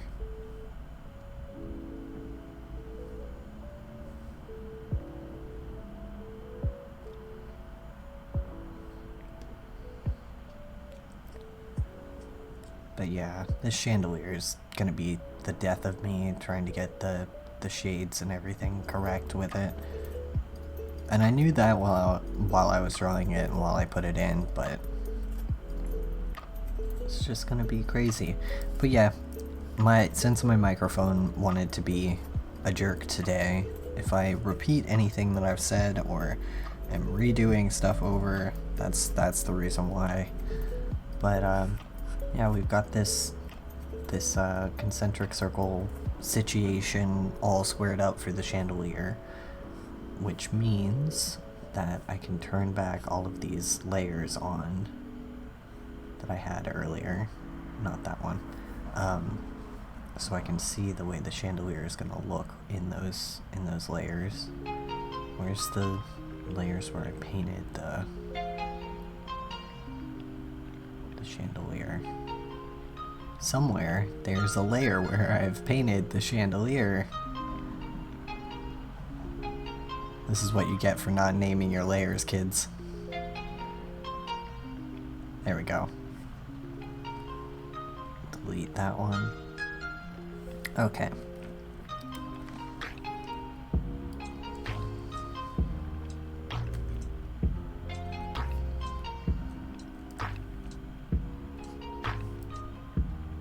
Something about it still seems wrong to me, and I don't know what it is. I don't know why it seems so incorrect. Like there's just something that like doesn't seem right.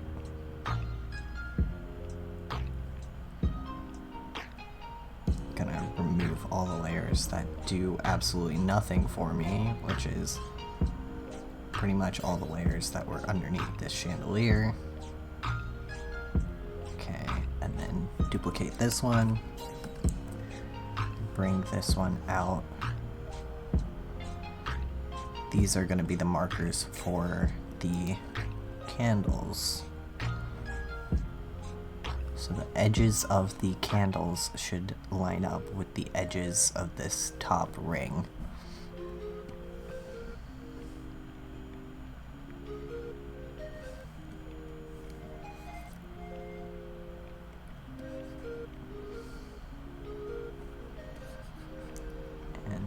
Just gonna erase out anything I don't need. There's a marker. There we go. So this, I'll make it a dotted line too, just so that I feel better about it. This is going to be the candle line. This is where all the candles will line up with. And something about the width of this is, I think, what's bothering me. Because if I zoom out, it doesn't look like that is the correct width for this chandelier. And it might just be a sense of like when you go in and you draw something traditionally, sometimes your ability to like sometimes your eye sees things a bit better than a ruler can, and I think that might be the case here. I think I might just hate the way that this is looking because I keep trying to do it with a ruler, but I know that I want the ruler's guide on some of these things, or else I'm gonna be really upset with it later down the line when I have to shade all of it.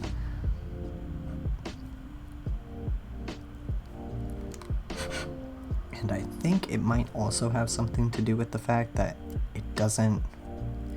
it looks right now like it's been cut and pasted into this scene, like it's a chandelier from a different scene that's been placed here. If I zoom out, and I know that's not the case with the sketch that I made, so I don't like how it doesn't seem to be showing up correctly in what I'm doing. I'm gonna try to fix that by, oops, that's not what I wanted. Not that great at art, guys. Like, I try my best here, but gotta say, I have a lot of difficulty with doing standard art things. Why is this like this? Okay.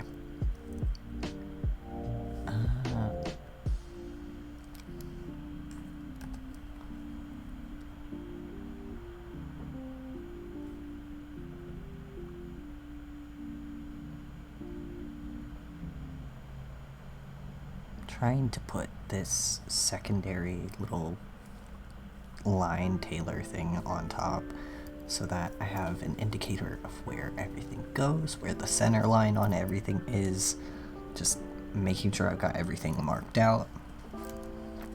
Then what I think I'm gonna do is merge all of these guidelines together so they are one image. And then on top of that one image, I'm gonna draw everything that I want. Do a sketch. I should have done this before I started doing the shading. But if I do it this way, it's less effort for me. Because then I can just have this be a piece on top, and I don't have to worry about making everything fit.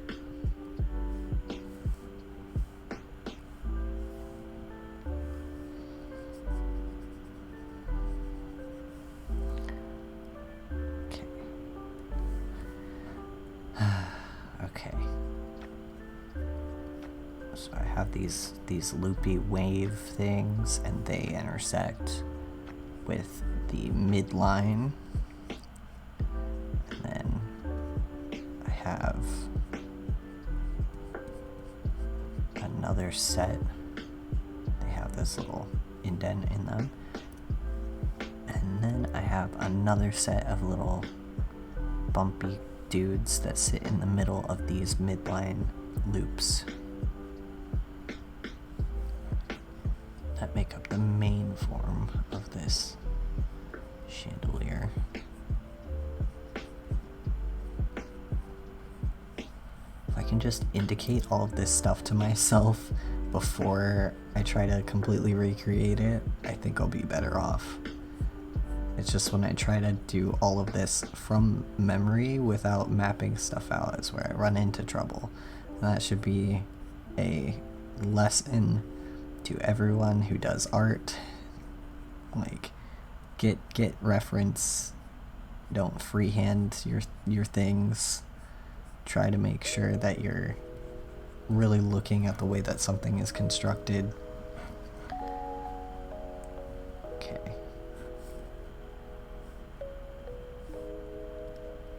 Once again, this just doesn't seem right. Okay.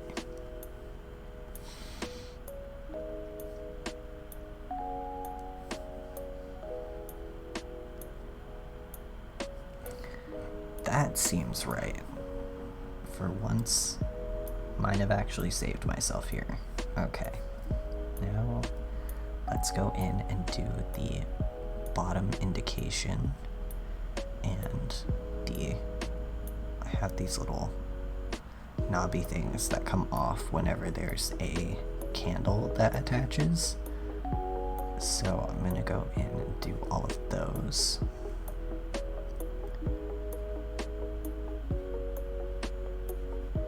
And see, normally when I do this sort of thing, I would just kind of go in and rough it in the sketch, but I really wanted to get painting going on this, so I didn't want to just randomly run in here in the sketch and like rough in all of these little minute details without being ready to paint, because if I didn't start painting today, I don't think this would ever get done. So I've been trying my best to, you know, just like actually go in and start something, because otherwise I spend all this time, like I'm doing now, planning, and then I never finish the piece. And I get hung up on these like little minute details, which in some ways can be a good thing, but in a lot of ways turns into a bad thing because it can really hinder progress. So I try not to obsess over the sketch, and in this sense I really should have obsessed over the sketch a little bit more. I think the other issue I had is when I was placing this in during the sketch phase, I warped this sketch so that the mirrors would match what I had drawn, and I think that had an effect on the chandelier. I think it warped some of where these candles are placed, especially. There should be another candle linked here.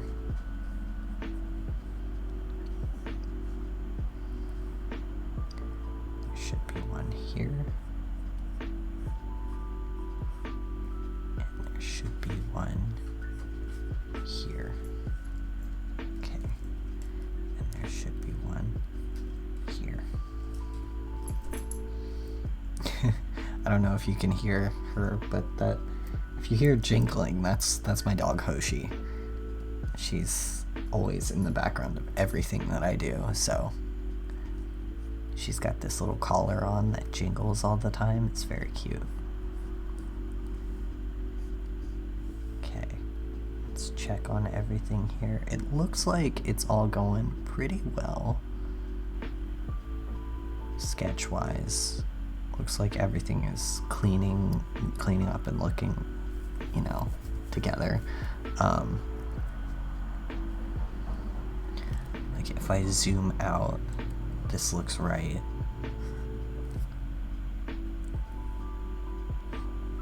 Which is good, because once I have this part done, this is the hard part. Once I have the mapped out, like sketched out where this chandelier goes done, I can just go in and do some block shapes, because I don't even think I'm going to do like major detail for this chandelier. I think I'm just going to block in some shapes because it's so far in the foreground that I don't think it makes a lot of sense to do these like obsessive detail work with it. I think it would look so much better if I didn't actually. Okay, so the way that I planned this is incorrect, but I have a candle that hangs, and I want it to hang here no matter what. So I'm gonna mark where that candle hangs, which means if I want it to be from this bar, it has to come up quite a bit to do that, and I don't think I want that. I think I want it to be from here, and I'm gonna put it on this middle line, and then it's gonna be from there. It's gonna come out from this line. Then from there I just go around and put candles around like so, because then I have these nice little like small candles too that add to the overall look of this chandelier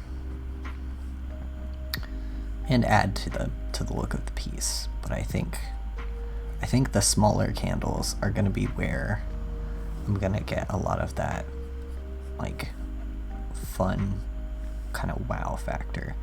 And then there's gonna be more back here. There's probably another one there,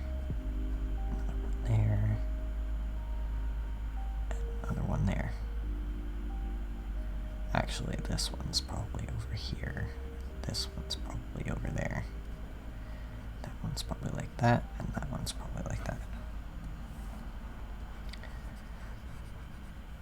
So yeah, these smaller candles are going to be the big thing for making this look realistic, I think, because I think the bigger candles are going to be off too much to really mark out where things go. Then from there I've got these rings that begin and end with this tier,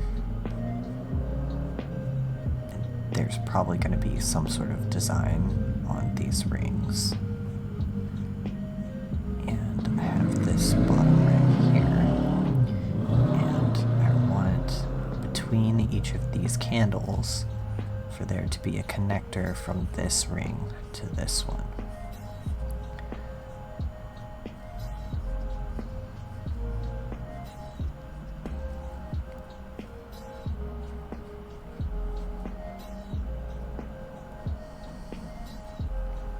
The other thing with chandeliers is they get really overlappy really quickly, and it gets hard to see what you're doing.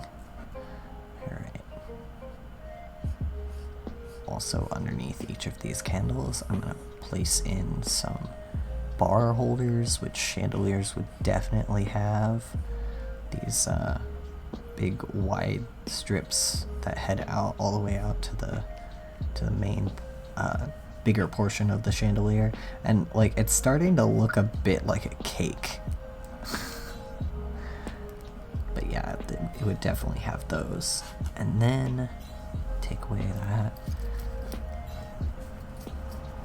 Like part of this just being part of me just sketching this really organically has just made the sketch look really organic, which I don't know if I like. Like I want this to be a mechanical piece, you know, like part of this world.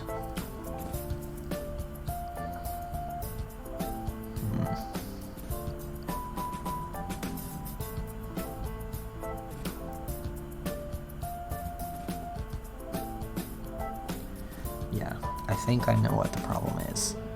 It's faced too close to us. So this the direction of it is wrong, because if you look,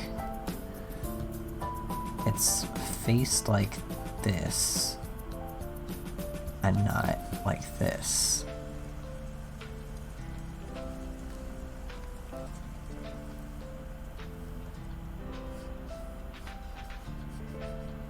I think that's the issue. I'm gonna save all of this to one layer.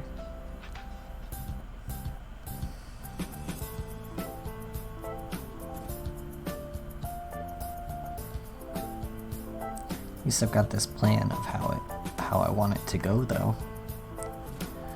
Now I can drop this down. Yeah, that's just not correctly placed. Okay. Try again. It should be more flat.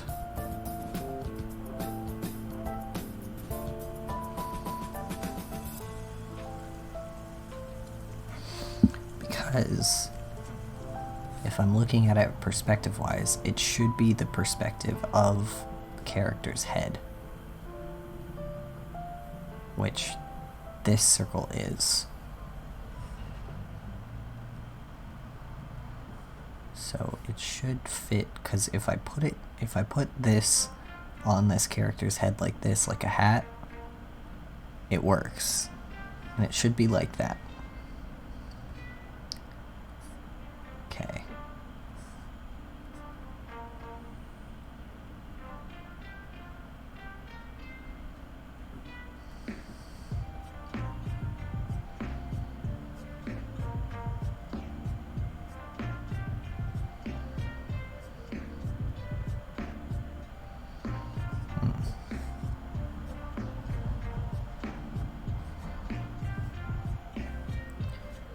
Okay, now that I have this, we're gonna try this another time. So I want the bottom of this chandelier to be about yay big. And because it's perspective warped, the top is gonna be a little bit bigger than the bottom part.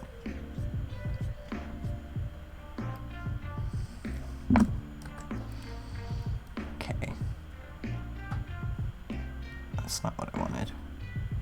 Merge that down, move this over.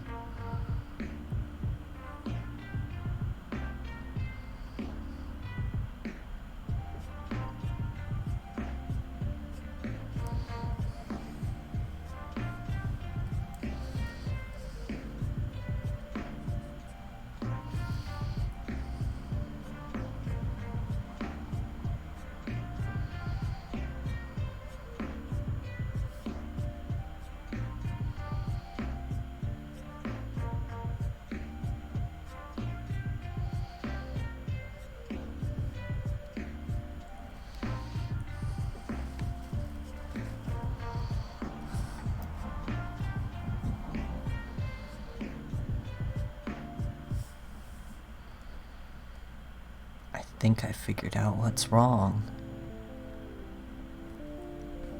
I'm not doing the perspective correctly on the concentric circles. I'm making the one circle smaller when I should be making it larger. It should be a larger circle at the bottom because this perspective is warping downwards. So this circle should be the part that gets larger. Oh man, if this is what does it for me, if this is what I was missing, I'm gonna be so upset.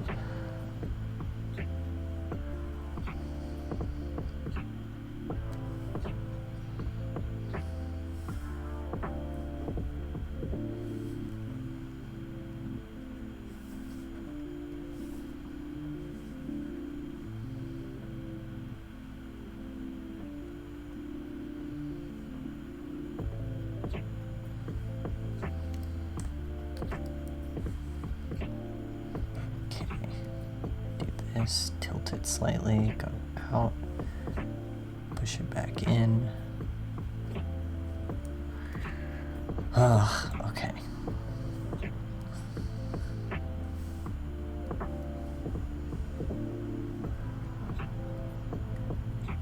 God, chandeliers are so hard.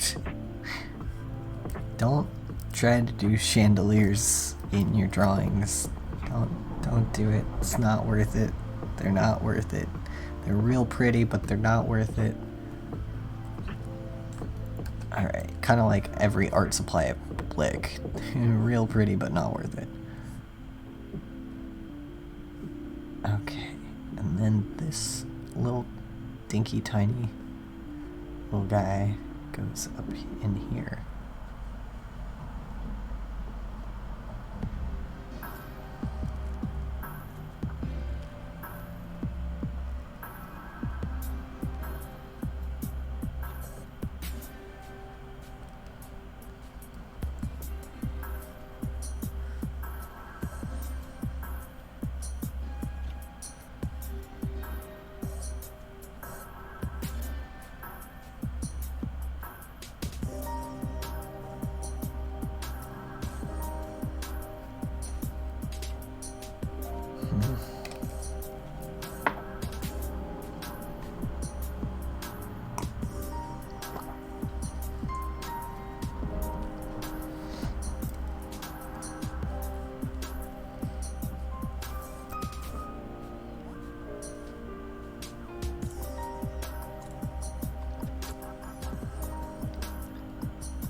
Why does it just look so off?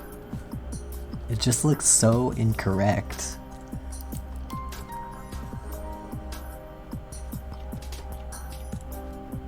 Like, are my eyes just broken? Am I the only one that sees it? Hell, I might be the only one that thinks that this looks so incorrect.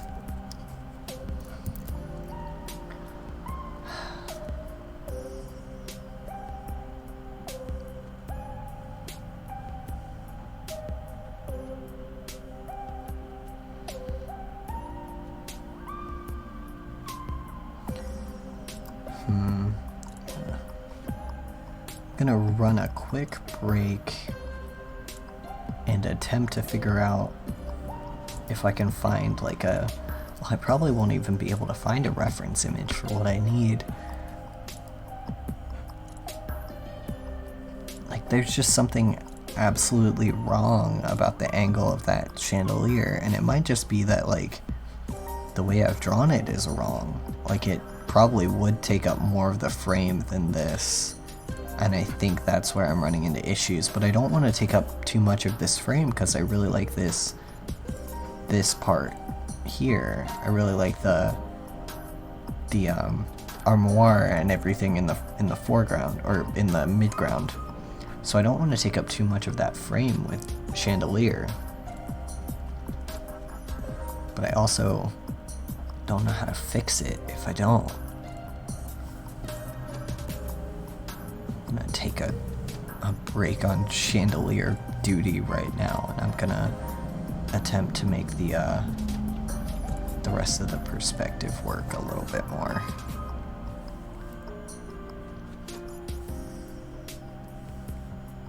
Because this should have a little bit more push here. Because this is where the wall would end here. If it was really up, if this armoire was really up against the wall, this is where it would end. Okay, got that. Alright, now how am I gonna make this chandelier work? What if I draw the perspective on top of the other things that are working? See, the thing is I'm a dipshit, and I did really not super exaggerated, but kind of exaggerated 3-point perspective for this, because I thought that an easy way to get this to work would be to do that. Because I really wanted to be able to see the chandelier, the armoire, and the full body of the character all together in one thing. So I really wanted to have this, like, over-exaggerated, extended thing. But doing that has made perspective super hard on me for no reason. And I didn't have to do things this way.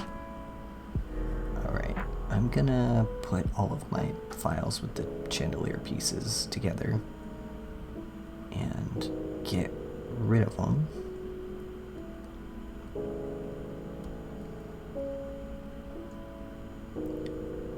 Because I don't think doing the ruler pieces for this is gonna work out. I think I'm gonna have to freehand some perspective stuff.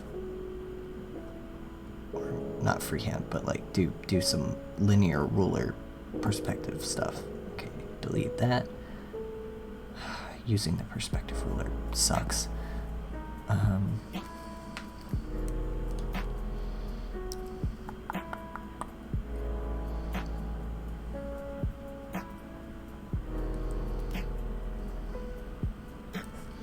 Like, I wonder if I get a good reference image of the type of chandelier that I want and then warp it to that perspective if it'll work, because I was trying to warp it with the free transform tool, and I don't think the free transform tool is the way to go. I think I need to warp it with the free transform tool and then the mesh warping tool, because the mesh warping tool will give me the control to be able to warp it with the 3-point perspective. I think that's what's gonna have to happen. Alright, let me find a good chandelier photo.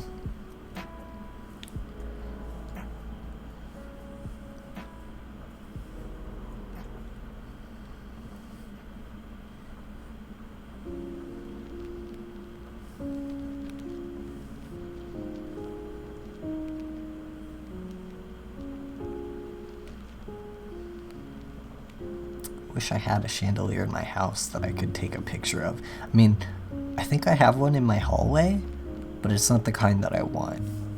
It's not the big elaborate with the round concentric pieces. It's more of a Victorian style thing, with the like plant work all over it and stuff, which is adorable, but not what I want.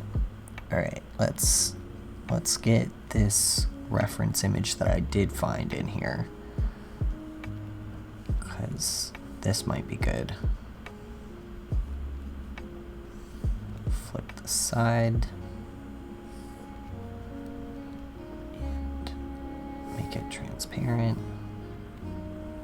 I'm gonna get rid of all of these layers and just keep the sketch layer like I did before. I'll watch this chandelier take me like 12 hours to do. That would not surprise me in one bit. Okay, and then we're gonna need to shrink this down.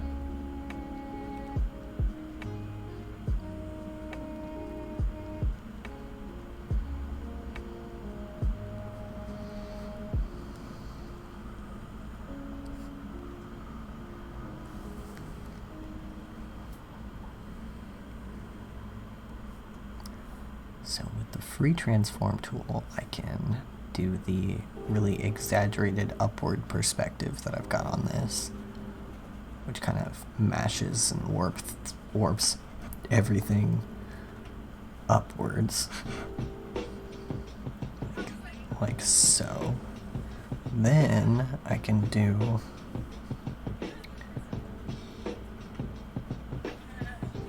perspective ruler. That's not what I want. And I can do the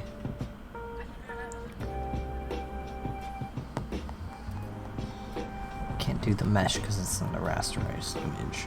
Fine, we will rasterize it.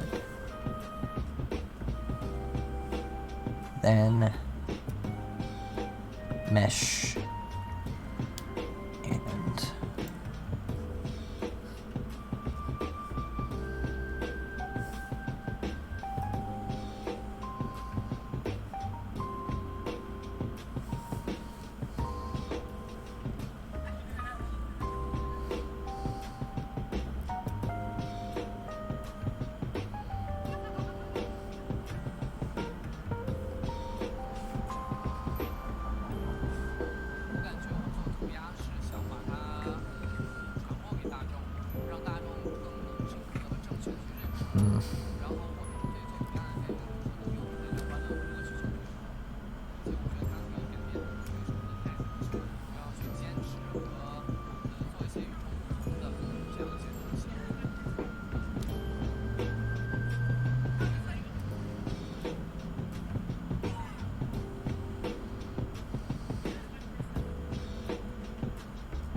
Well, at least I really like the music that's playing now. I still have it on the lo-fi station, which I had it on before and I hated. I don't know. I guess there's different like genres of lo-fi station. It's already 8 p.m. At least I've got some progress done on some of this. That's all I really wanted.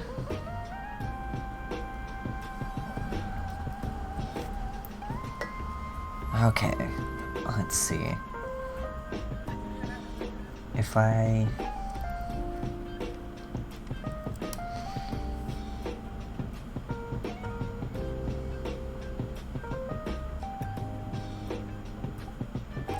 I wonder if I use a calligraphy brush.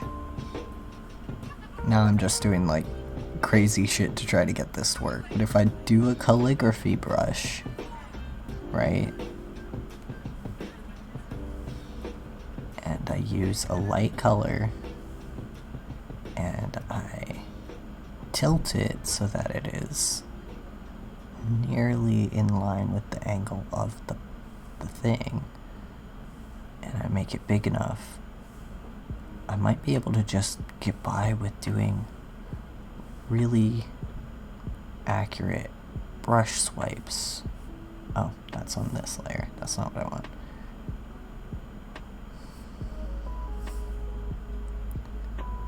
Like if I just do that.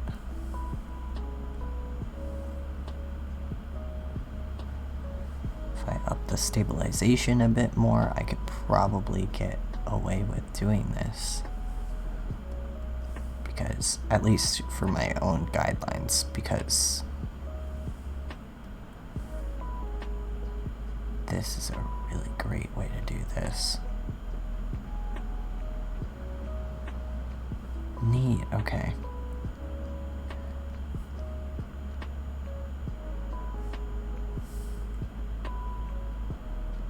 And then under here, there's this little guy.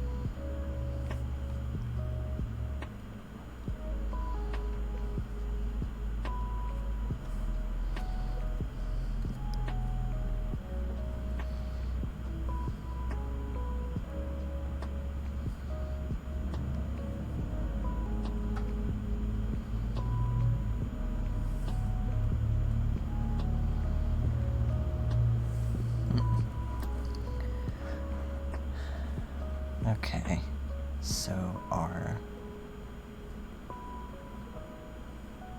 perspective line looks like this.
Alright, I'm gonna go into Clip Studio Assets and see if they have a chandelier that I can use. Oh my god, this is just so much.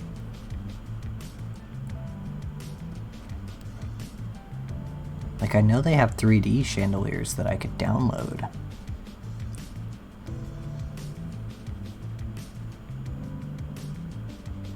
Let's see if this works.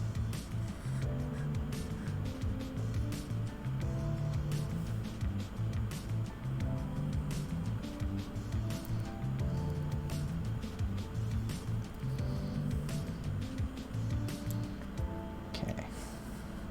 Here's all of my materials. Have to wait for that to download.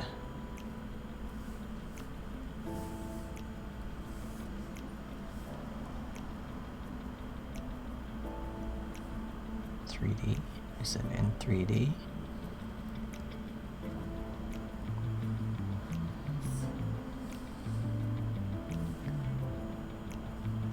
Where did it go?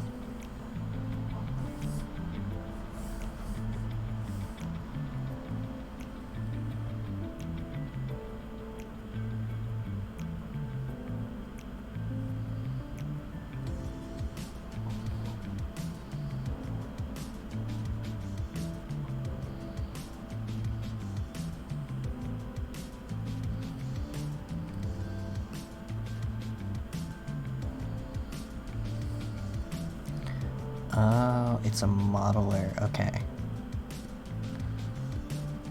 Gotcha. Okay, we'll delete that. I downloaded something from Clip Studio Assets that's a modeler. That's not what I want. You know what? Okay, we're gonna... Because this is just gonna be really boring while I search for this, I'm going to make a new window so that I can show what I'm doing, because I feel like that's the best that I can do right now. So what I'm gonna do is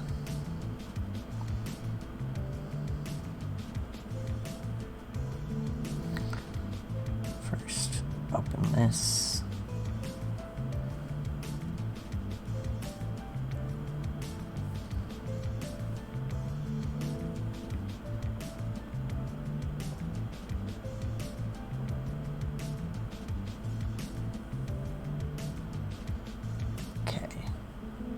I'm gonna make a new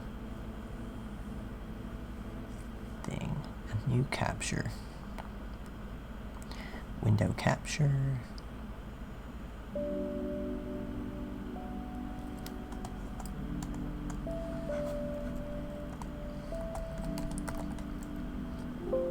Okay.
So I've got chat up now, so you can see chat.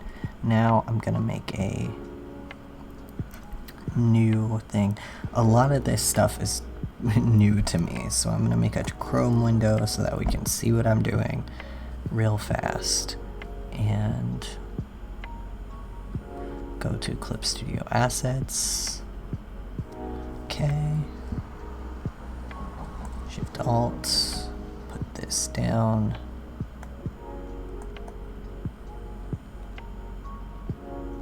All right.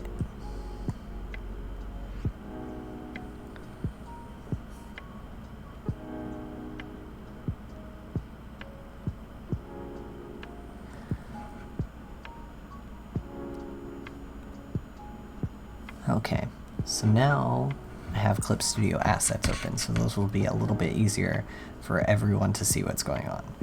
So in Clip Studio Assets, you can find these things that are like these downloadable things that are different 3D assets, different 3D things, and they're real helpful. They're real good to have if you want to download stuff, and you can see on the other side here where all of my assets are. You can see that I've already downloaded this chandelier, but it was opened in Modeler, which I don't have downloaded, which sucks. So, but yeah, you can find all kinds of cool stuff in here to work with and to, you know, download and stuff. So I'm just going to look through all of their chandeliers, all of the offerings that they have for chandeliers, and see if I can find one that I can import. And I don't have any clip points, but if I find one that I can import, I might do it anyway, because it's worth it to not have to deal with building one myself, because I hate building 3D models, especially for drawing stuff. It's worth it sometimes. A lot of the time it's really not, though. But sometimes you can even just find like plain images that are presented as like they're advertising the 3D, and you can find those images, and those images are usable as reference. So for example, like this one has these like different overlay images, and I might just snip some of those just so that I can do a little bit better in this. So let's snip that, let's save it, cap, save, and that's one. Let's snip this top one because it seems pretty similar to what we're trying to do. Let's save it. And then go back to Clip Studio. But yeah, I spend a lot of my time in Clip Studio Assets just finding different like little assets and things that I can easily download and put in my stuff, even if I'm going to draw over it later.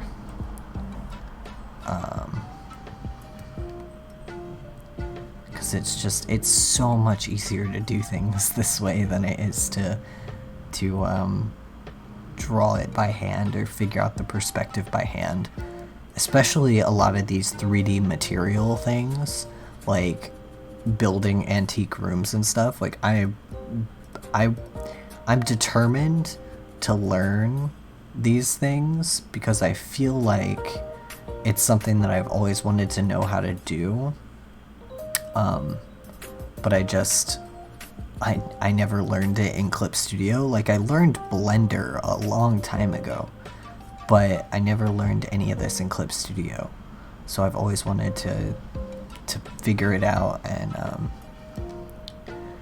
like get it to, I guess, work for me, because then I can just build material rooms like people have here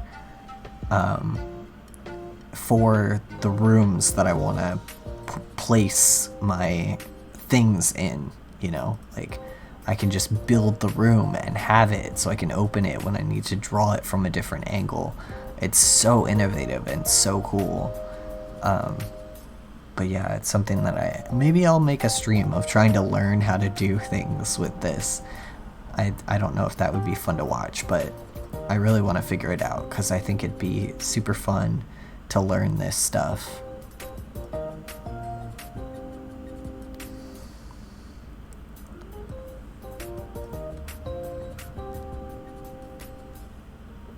Plus they have all these cool 3D objects. I'm gonna, instead of searching for chandelier, let's search for light. Oh, that's cool. Some of these are what I was looking for, other ones aren't. Candle light pen, nice.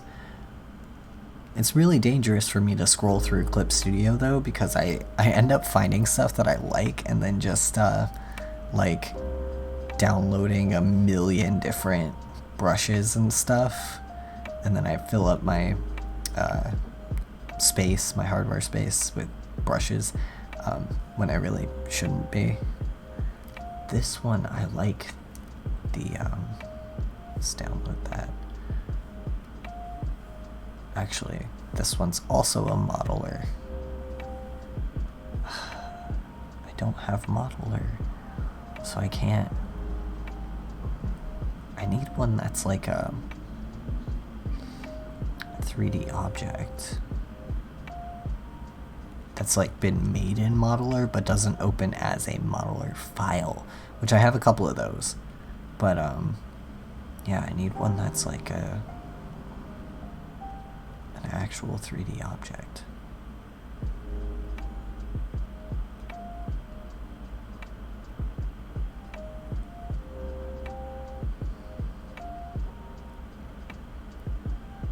A lot of these aren't going to work for what I need them to. I love that people build really complicated things like assault rifles and stuff. Like, that's so neat. This is why I want to learn how to do this stuff, because it's so cool that you can just build like neat stuff like that, and that people have already built it in Clip Studio. Like, I just use Clip Studio to paint, and it's so cool that someone can just use it like that. I've seen people make animations. I've done a couple of animations in Clip Studio, like just like small, tiny little like GIF animations, but I've seen people make like full-on animations in Clip Studio, and that's just wild to me. Like, I've never thought of doing that sort of thing, obviously, because it's not, I mean, it's making itself a little bit now, but it's not an animation program, so it's just wild that you can kind of use it to do that. Kind of looks like I might have to give up on finding a Clip Studio asset for what I want, because it looks like there's a lot of cool stuff, but it looks like it's looks like none of it's gonna work. There's a lot of really neat lighting stuff, and a lot of really neat like lamps and, you know, ceiling stuff, but since it's all modeler, 3D modeler stuff,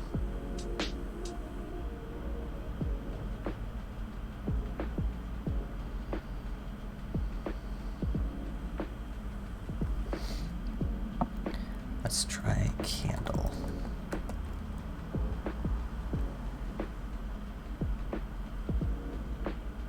People have all these really neat like candle brushes too.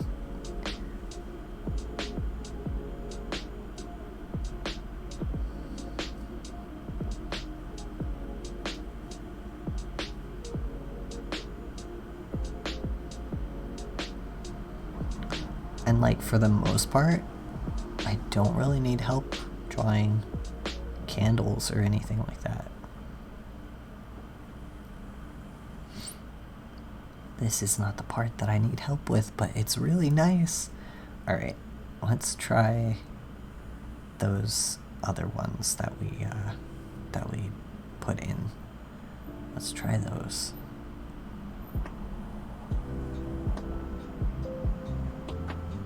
Transition this back.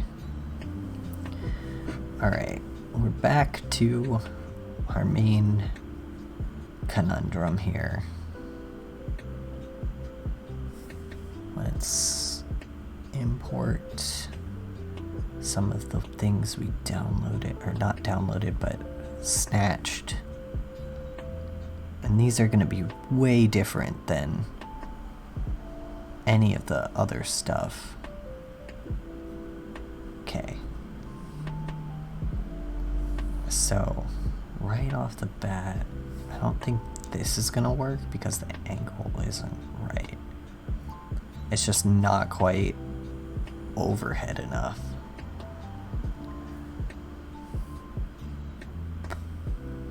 This might.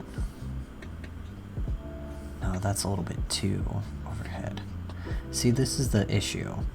And the other thing that we could do is go to SketchUp.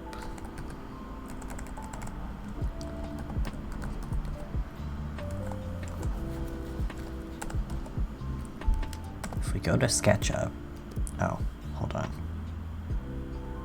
Take you back to Chrome. There we go. If we go to SketchUp, we might be able to get this to work. So, SketchUp is a 3D modeling software. It's really great. And what it does is it helps you 3D model things without having to pay a lot of money for it.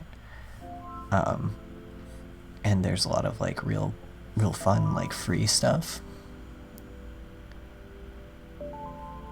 Why is my pen jittering like that? Jeez. Try it.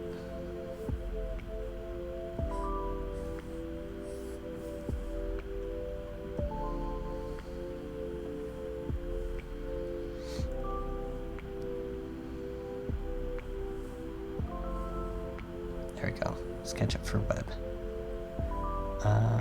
Start modeling. Okay, so SketchUp is 3D design program.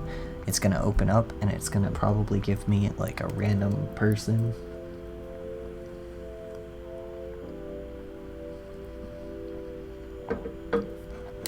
While I'm at it, I'm gonna move this little dude over here so that I can more easily see what I need to do in SketchUp, what the posing of this chandelier is, and the person beneath it. Then we're gonna open SketchUp, start modeling, take this and erase.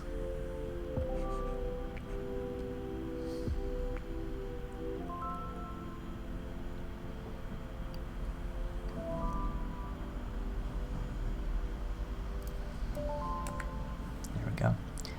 Then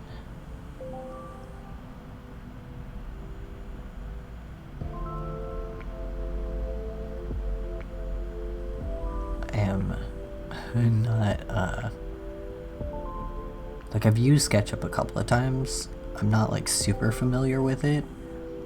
I think we want to go here to the warehouse and then type in chandelier. Awesome, okay.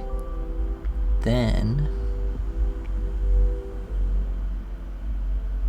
find one that I like. Kind of like that one.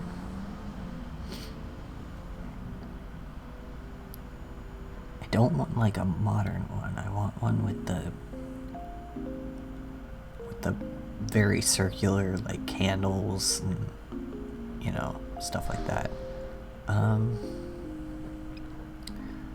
that one's similar to what I want.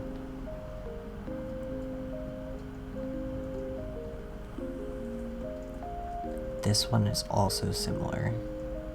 See, the reason why I have so much problem with stuff like this is because, like, I I don't want to say very rarely, because I do use perspective in my drawings a lot, but I tend not to check my perspective a lot. I tend to just draw, and usually my eyeballing is good enough that I don't have to deal with it, but this time it wasn't, and it just doesn't look right if I don't do this, but normally I wouldn't have to. Let's take this one.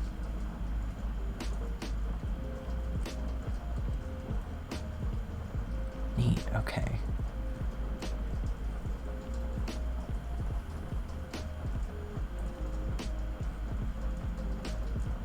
This is just a learning curve for me too, trying to figure out how this program works.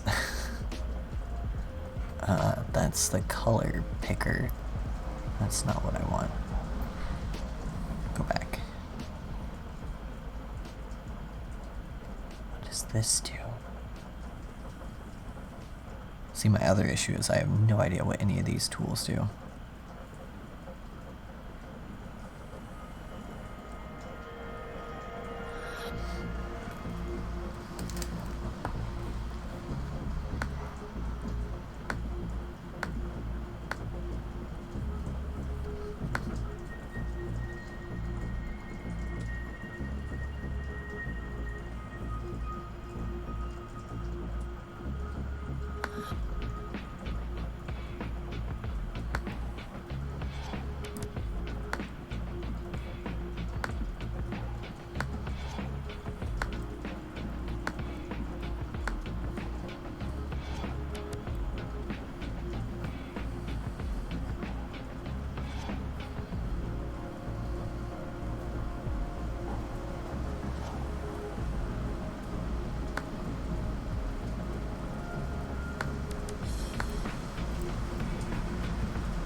Okay, neat. I found the move tool. Okay, we need it to be a rather dramatic overhead.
Oh, sounds like it's raining outside.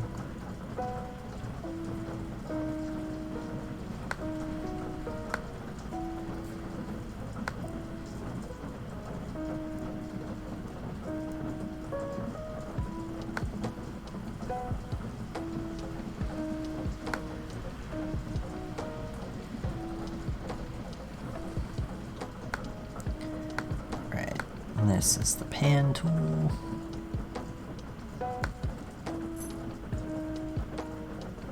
This might actually work, strangely enough.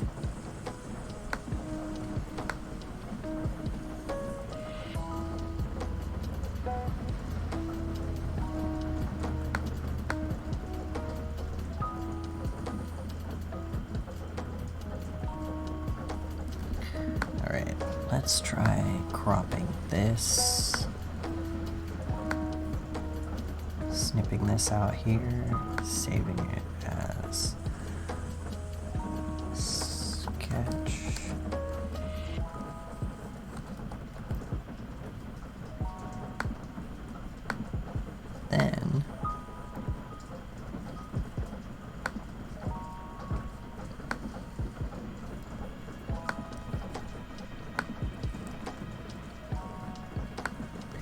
Then we're gonna go in and import this.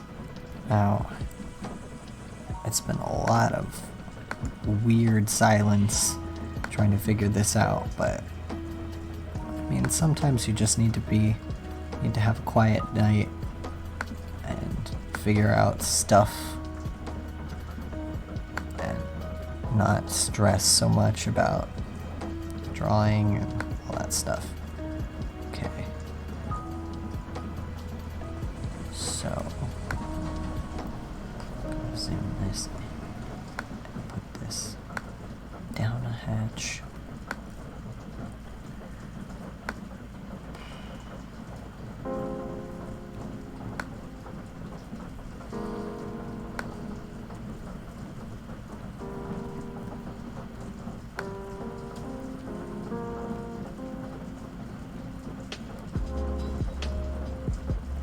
Oh, I still don't like it.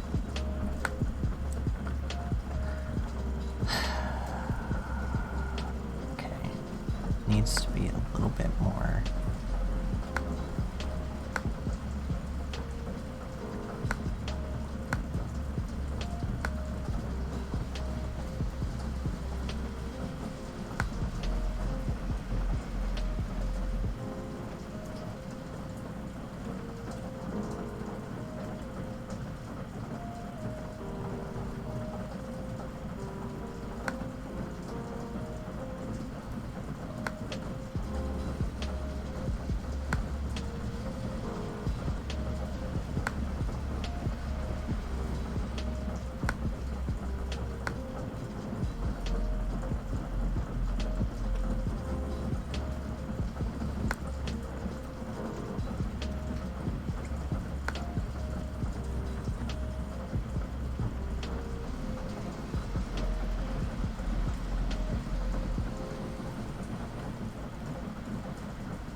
Okay, if I finally get this to pan and zoom right, I think I might have it.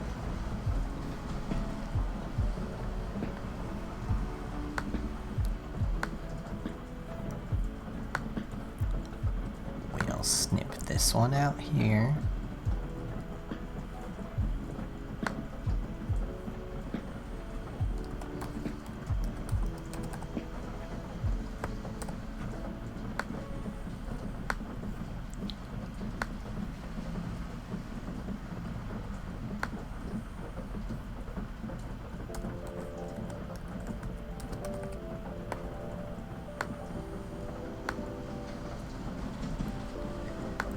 Okay.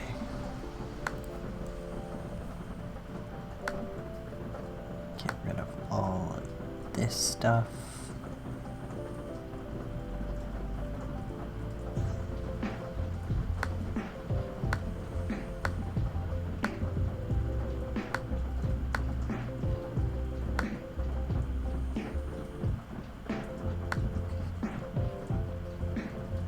Just have it so the lines are there.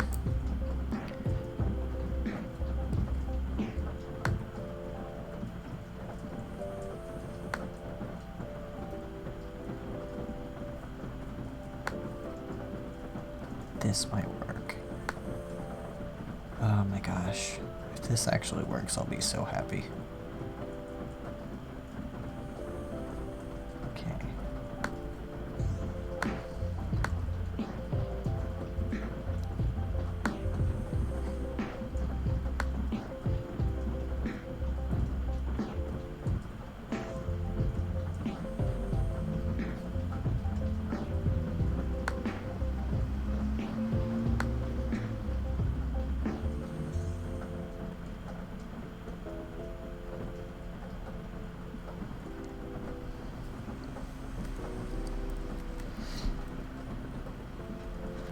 Alright.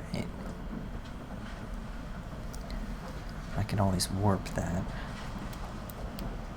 more, but I think what I'm going to do is leave it like this and then take all of these off and do a gentle, sketchy trace over it. I think my woes of making this look right are finally starting to look up. So let's do that. First, let's zoom out on our buddy here, page 2, and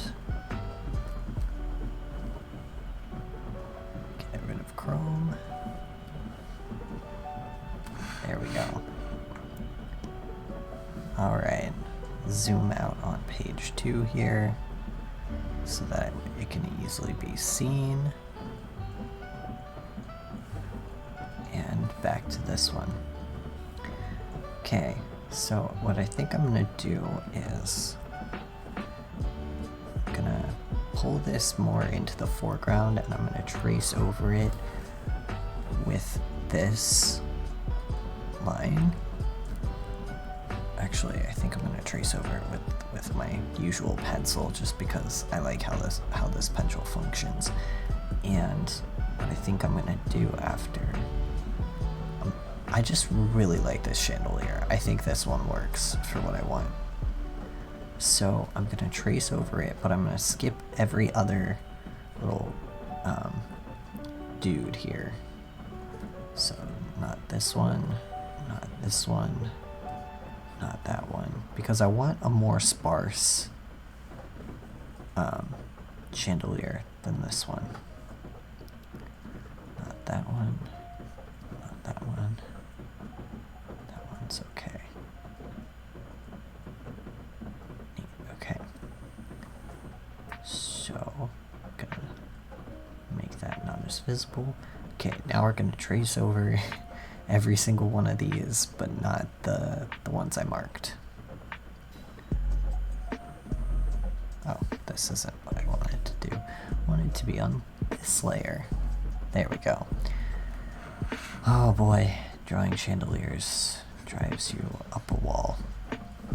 This has been, what, like an hour and a half of trying to figure out this chandelier, and also having technical difficulties with my microphone and everything else, and everything just being absolutely crazy for a while. So hopefully now I finally got it done and ready, I can finally start actually drawing this chandelier.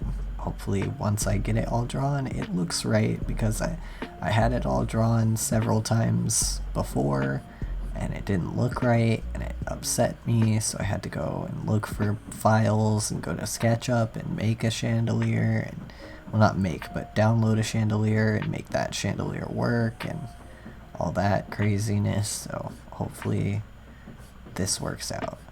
And I don't really need it to be exact to the one that I have here, so I might take some liberties and make some different pieces and things like that to either add to it or alter it. But I just needed like a good base, and that's something that SketchUp is really good for, is making like a nice clean base for what you want to do, so you don't have to stress about drawing it, getting it wrong, and all that stuff. Okay. So this one, unlike the one that I was trying to draw, has these fun little oblong-like shapes here. I don't know if I like them. I might actually not do them, but I'm gonna trace them out for the purposes of this so that I have them in case I need them. I know where each of them is. And then it has this chain, which I'm just going to indicate with some lines, because I actually have a chain brush that I like. So as long as I know the width and density of each chain, I'm good. So we're just going to go through. And this is not going to be precise, it's just going to be a more precise marking than what I have on my sketch, which, to be honest, is not precise at all, and I should have fixed that before I started working. Wish I had known. Well, I knew that lesson beforehand, I just didn't. I chose not to follow it. Alright, let's get rid of that and that, and make sure that this looks alright. Lines. Fingers crossed. I really think this is gonna work, because it looks great so far. Looks like the right proportions and everything. Okay.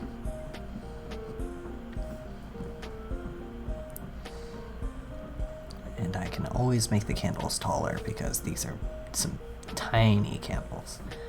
Alright, so not this one, but this one. Just gonna indicate where the candle is. There's the candle. This is where it intersects with the bowl.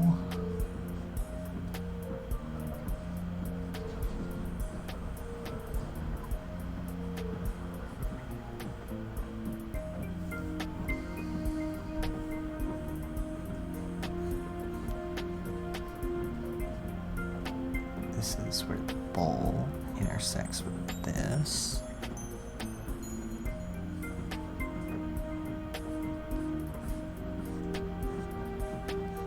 This is where this intersects with here.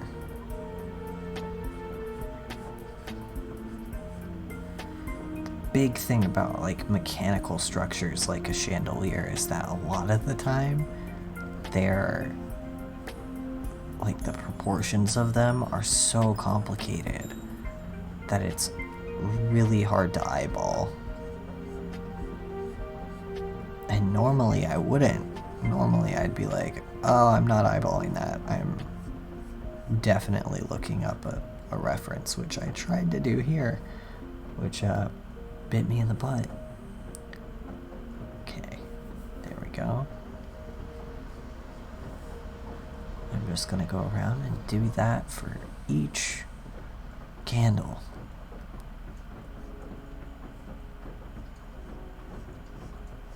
There's something really nice about being able to hear the rain on my windows right now. It's soothing. I hope I don't fall asleep, because I'm finally making headway on this. And that's what I've wanted for a long time. I've just wanted to get prepared and get this done. And I actually think I've made a lot of progress today on this specifically. But I also finished 2 commissions earlier today, so I'm riding the high of finishing a bunch of stuff. This time of year is always really busy for art stuff. Like, commissions are always really hectic this time of year, and I always have a lot of stuff to do.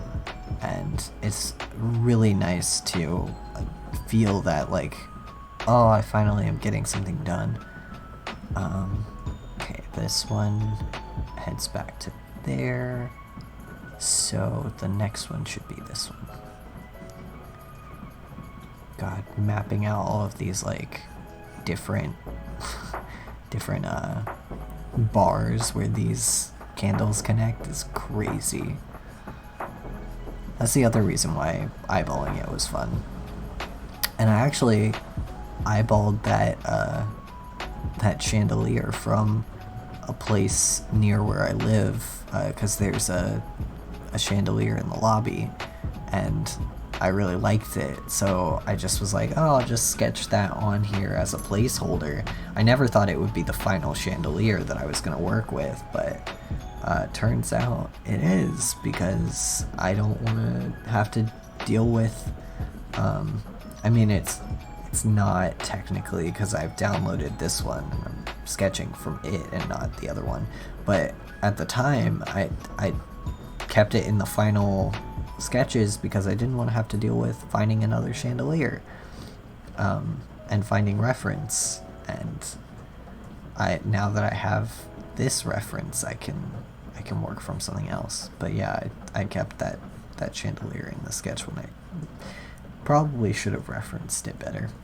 But that's how I usually reference things when I'm doing a piece, is I go out into the world and I'm like, what's near me that I can take, you know? What can I steal from and make something cool out of?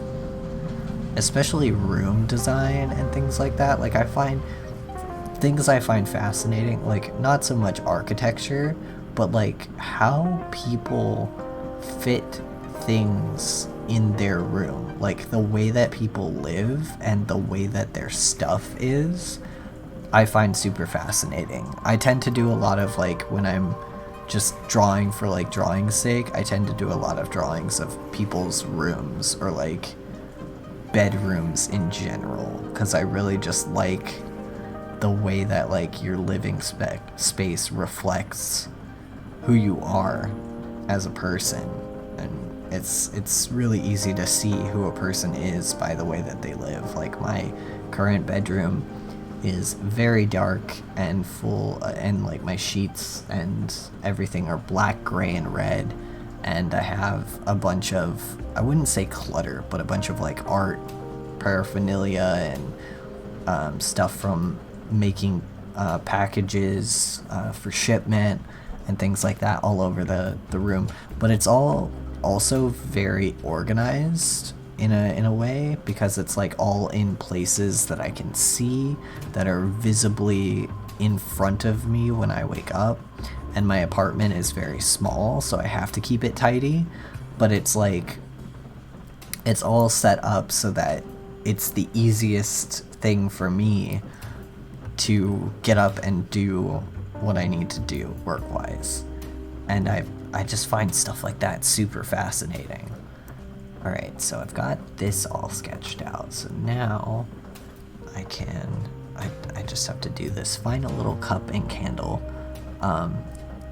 Once I'm done with it, I can finish I can make the candles taller and then do the second layer. If I even add a second layer, I kind of like it like this, but I want, like, more candles, I think, because I want more light sources where we are. So now I'm going to duplicate this just in case I want to do that second layer. And I'm going to put it on the sketch. Let's see, I have this.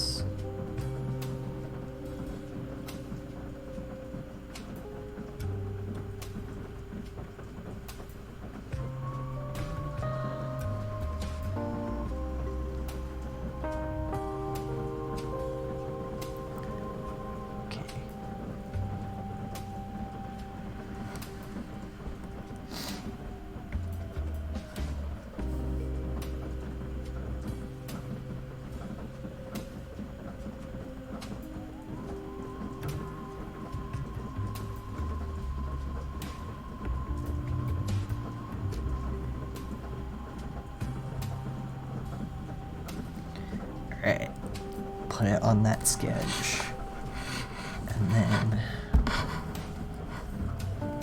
I'm gonna mess with it a little bit. Let's go to free transform. Let's transform this down slightly, and over slightly, and up slightly, and then let's make the top portion this. Actually, I think this needs to be up a bit more like that. Okay. I like this background music.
This is too drastic of a change. I think that's what's throwing it off. I wasn't speaking for a while, just went quiet because I was trying to figure out what the hell I thought of this. But yeah, I think this is why. It's too much of a change right there. Too lengthy of an attachment. Alright. I actually really like how that is. Okay.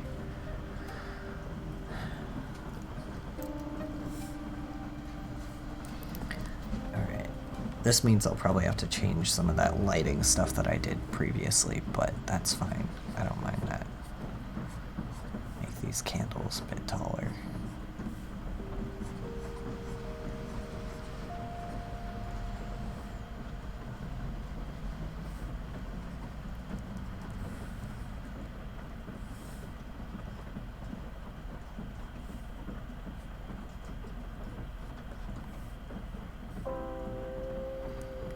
Okay, and I think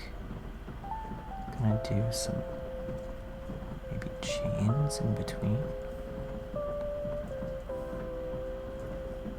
Because I really like the idea of this having some like hanging portions that go down and back up.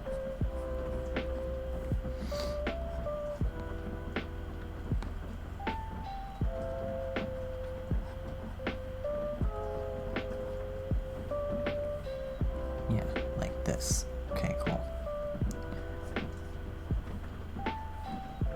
Neat. Alright. So it's got these little like hanging chains and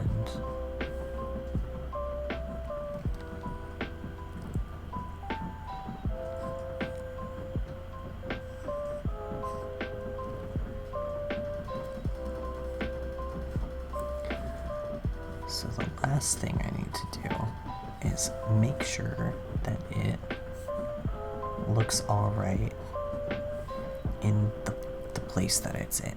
And to do that, I need to see it without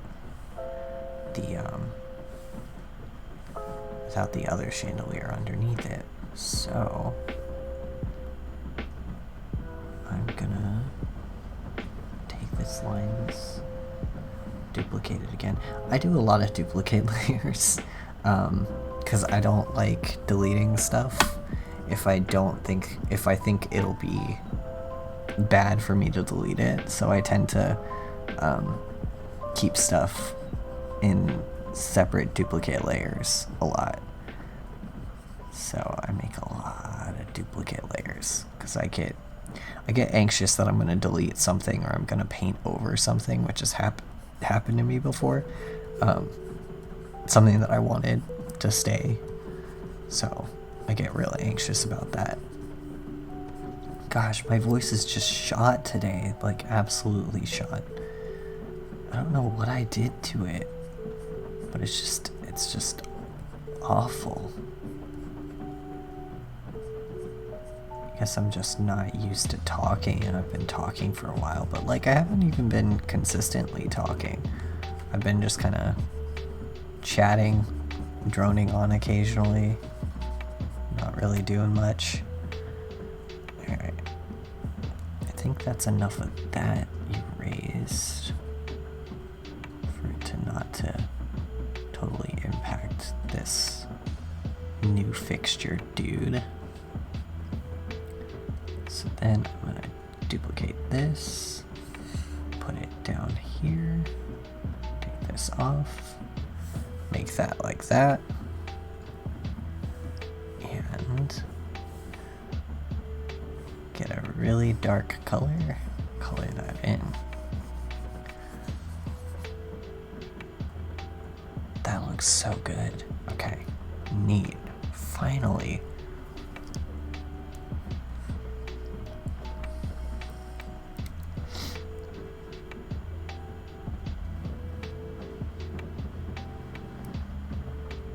Yeah, that looks so much better.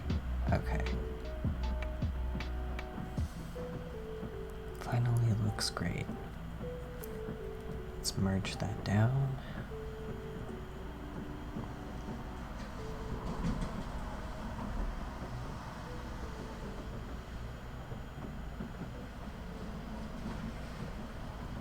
And let's get rid of all of these little side layers here. That's the layer that I drew from. So what I'm gonna do is I'm gonna put this way down here. I've got like so many folders, so I'm gonna put this in reference. That means this is the new lines image, and you can see that it just kind of like doesn't clutter the image up as much to have this like this, which I like a lot. And I might put some extra little things, like I feel like there's something missing there and there. But who knows? Okay, so then we're gonna duplicate that, the new lines image, run this up this way.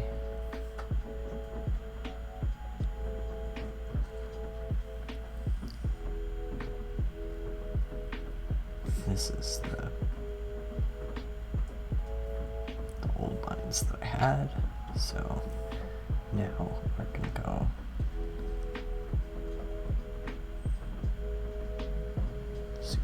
%, multiply. Alright, now we can turn on all of our color layers again and turn off this and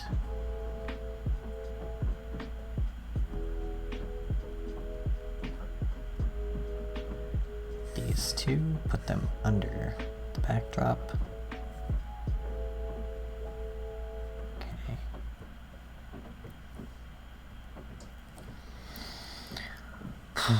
Okay, finally.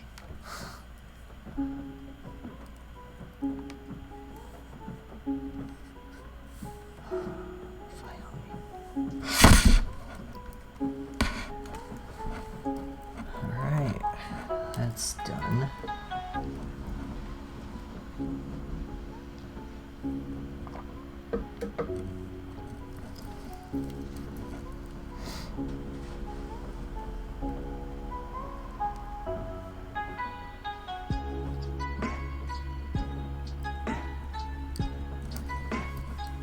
God, I've just been stressing about that so much. Alright, I'm gonna take another quick break. Gotta take a pee break.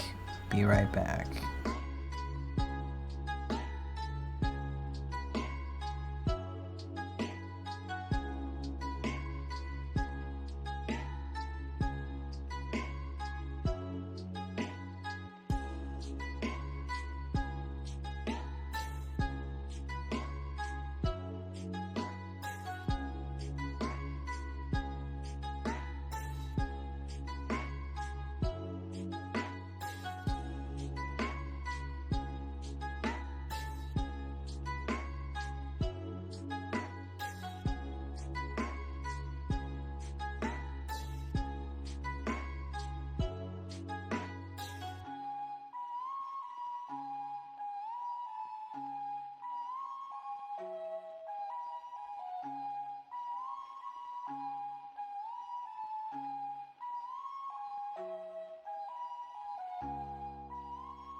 Okay.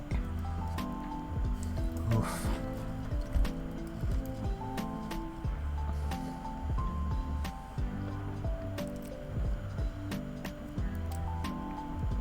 I think this is gonna be probably the last like 45 minutes or so of streaming, but I'm gonna try to make them count.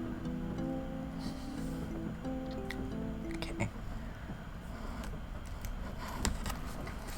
I have this chandelier that I put in the front of here.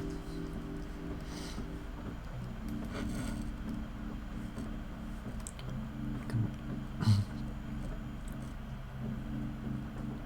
think I'm gonna duplicate that layer and select almost everything inside it.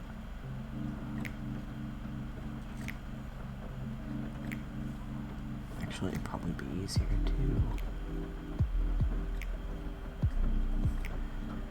create a selection and then go in and add to that selection.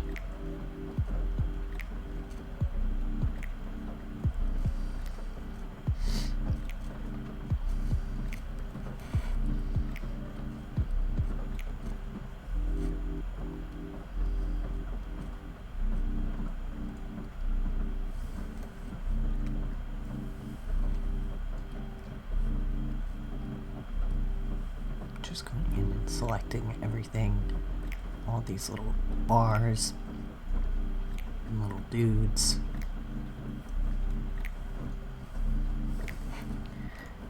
And of course that happens.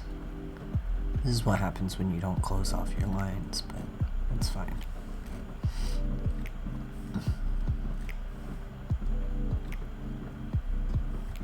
God, my...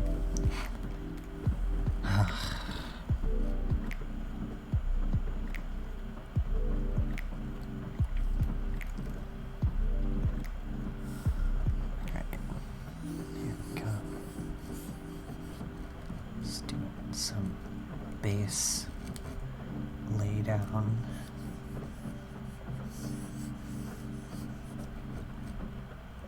That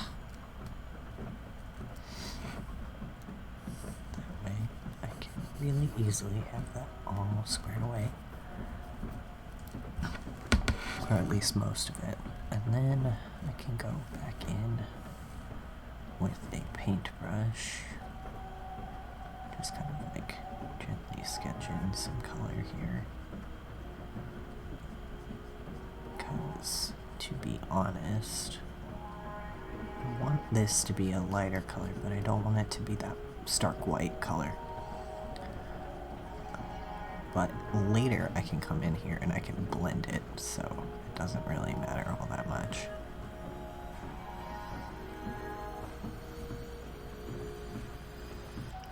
I just want to have this nice clean layer. That way I can see where my new chandelier is going to be, where it's going to sit. Okay.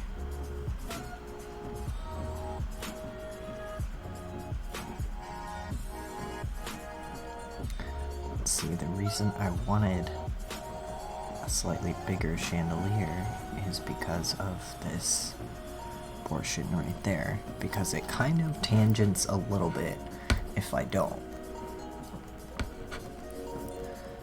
Okay, and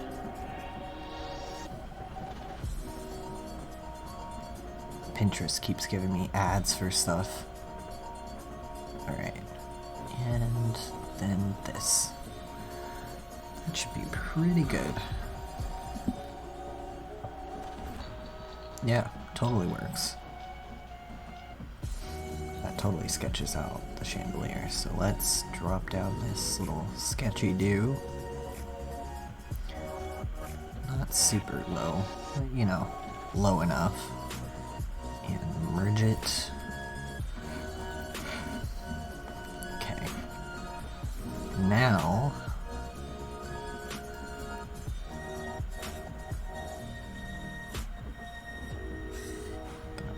this also underneath the backdrop. Now I have this, and that's pretty much ready. So, now it's time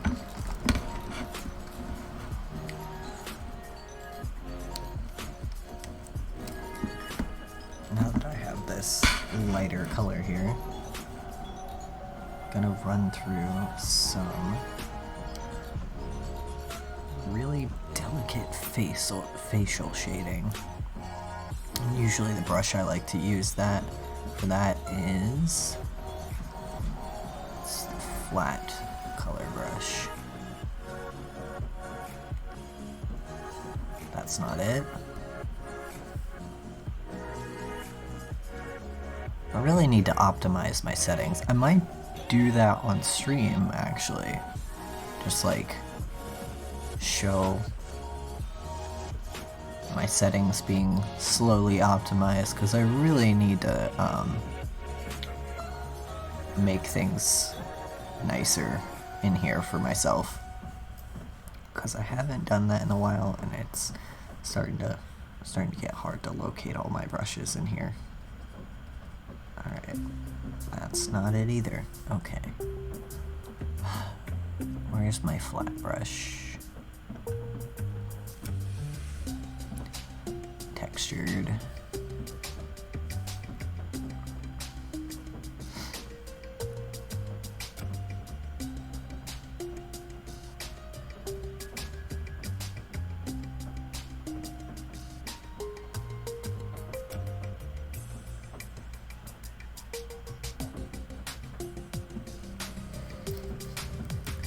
Once I get all this grayscale stuff done, next stream, well, maybe not next stream, maybe stream on Wednesday, I'll go in and do some color and show you how I make color work from these little minimally detailed little things. Okay, that's going to be a lighter color, and this is going to be lighter over here.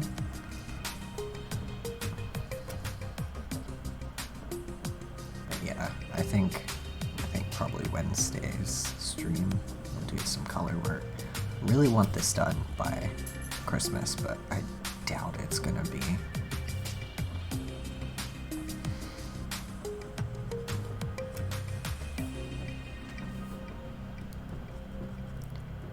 Okay, do some of that. And I really need to go in and make the hair darker, so I'm gonna do that while I'm at it too. Should I? But if I do that, well, I could probably just select it because of how well I've done the line work on these. So here's this. Let's see if we can just go select the hair. Yeah, I mean, at least most of it I can just select. Throw some darker color on that, because hair should be darkest in this image, I believe, because this character has some pretty dark hair.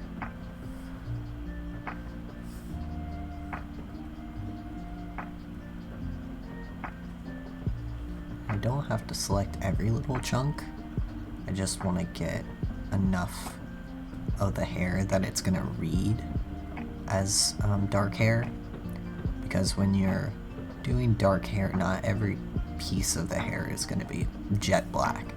So I like to just select enough of them that they read as black, but then I can go in and do some lowlights and highlights to them too.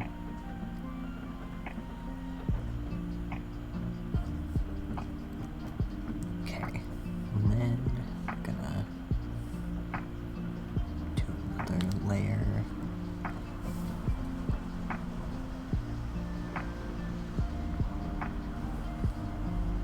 It's really dark.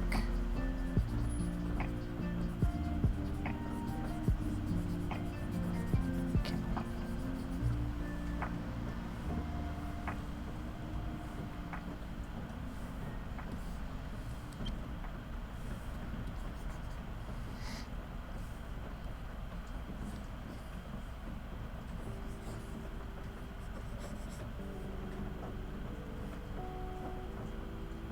There we go. Multiply that. Get a lighter, and then go with a flat brush and just like gently blend some of this. Also gonna end up having to lighten some areas because of the candles. Maybe not, probably darken some areas actually because of the candles. But that'll just make things a little bit easier for me now that I have that mapped out, that the hair is dark. And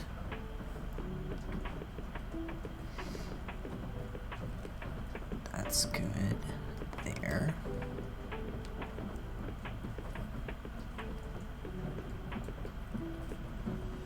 Neat, okay. I really like this to be darker than that backdrop. That's probably good.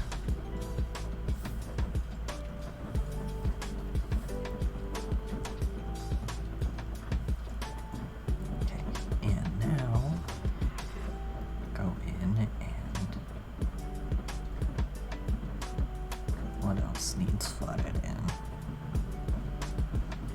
This does.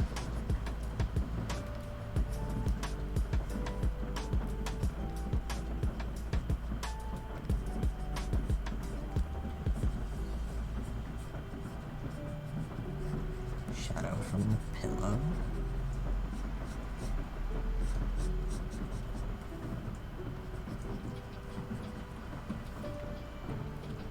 And I really wanted like a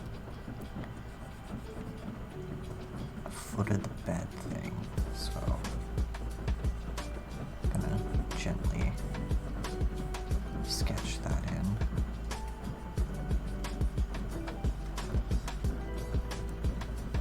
That,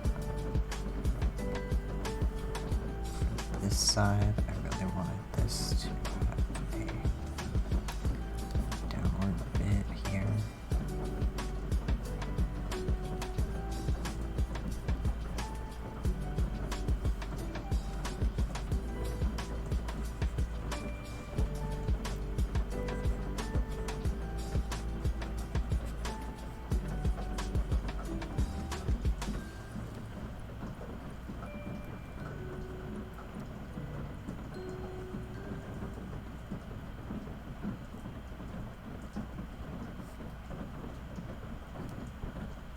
Underneath here needs a little bit of work.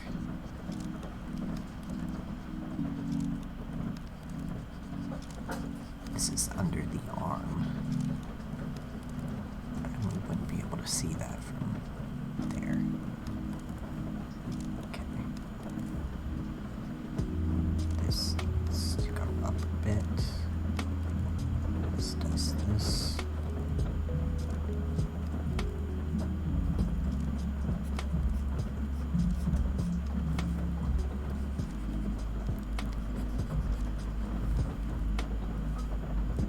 It's really coming down out there now. I bet you can hear it.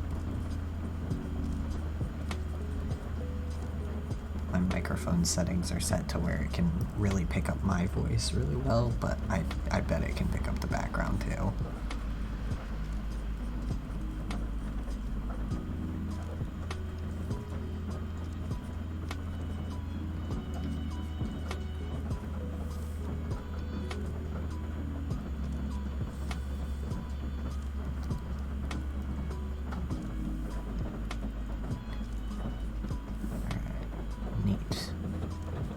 That's a lot of the shading just cleared, done. Okay, now I need a little bit more shading under the arm, because this arm would be a little bit more in shadow, as with this portion.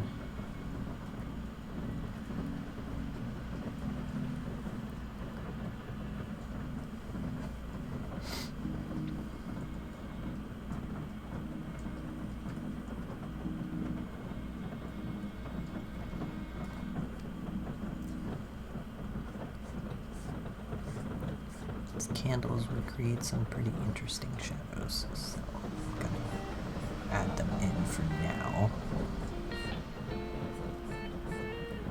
Because normally candles create shadows in almost every direction that they burn, which is really neat, kind of hard to draw, so I like to add them in prior to doing any other kind of like shadow stuff, just because they're as difficult to draw.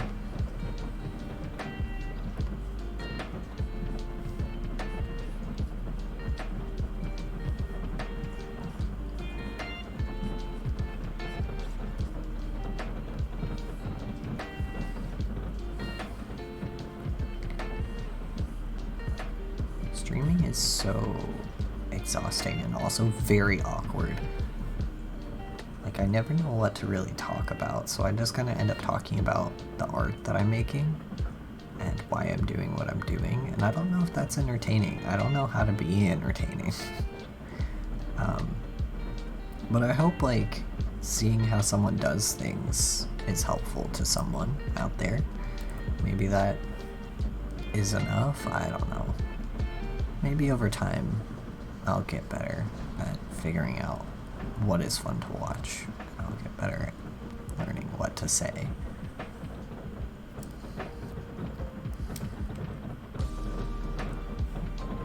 A lot of this portion of doing this is just a lot of like push and pull to make things look as good as possible, and as you can see, like, it slowly starts coming together. You can kind of tell what's going on in this image now, but it's all about just painting on top of things and painting and painting and painting. But I like to finish these grayscale images out as far as I possibly can before I start coloring, and the reason why is because eventually they become the sort of map for the color work that I'm gonna do. So they become this like template for the way that the colors are gonna work together, which is really nice to have when you're working with a lot of like complicated color blends. With this, I don't think I'm going to work with a lot of complicated color blends, but I still think it's worth it to do things this way. And I know that there's probably better artists out there that can do this like much faster than I can, and can lay down their layer really fast and stuff like that. I've never been able to do that, but you know, at least this, you can see like a really slow, steady blend of how this starts to come, how these pieces start to come together. Hopefully it's helpful. But yeah, I just kind of like sit here and start picking colors with the color picker and just like painting over what's already here, with colors that with tones that I think are worth it. And I noticed that this tone that I'm using right here to paint with and to as like part of this is very similar to Payne's Gray, which is a tone that I use a lot in watercolor. So it makes sense that I would gravitate toward this sort of neutral, but not too neutral gray tone. It's got some warmth in it in some places, like right here, and then like this is almost entirely cool toned. And I think I gravitate toward that sort of thing because it's so similar to the traditional way that I would do a painting like this. So I like having these tools be very similar, no matter what medium I'm working in. And every artist is different, so every artist is going to have a different way of doing things in certain media.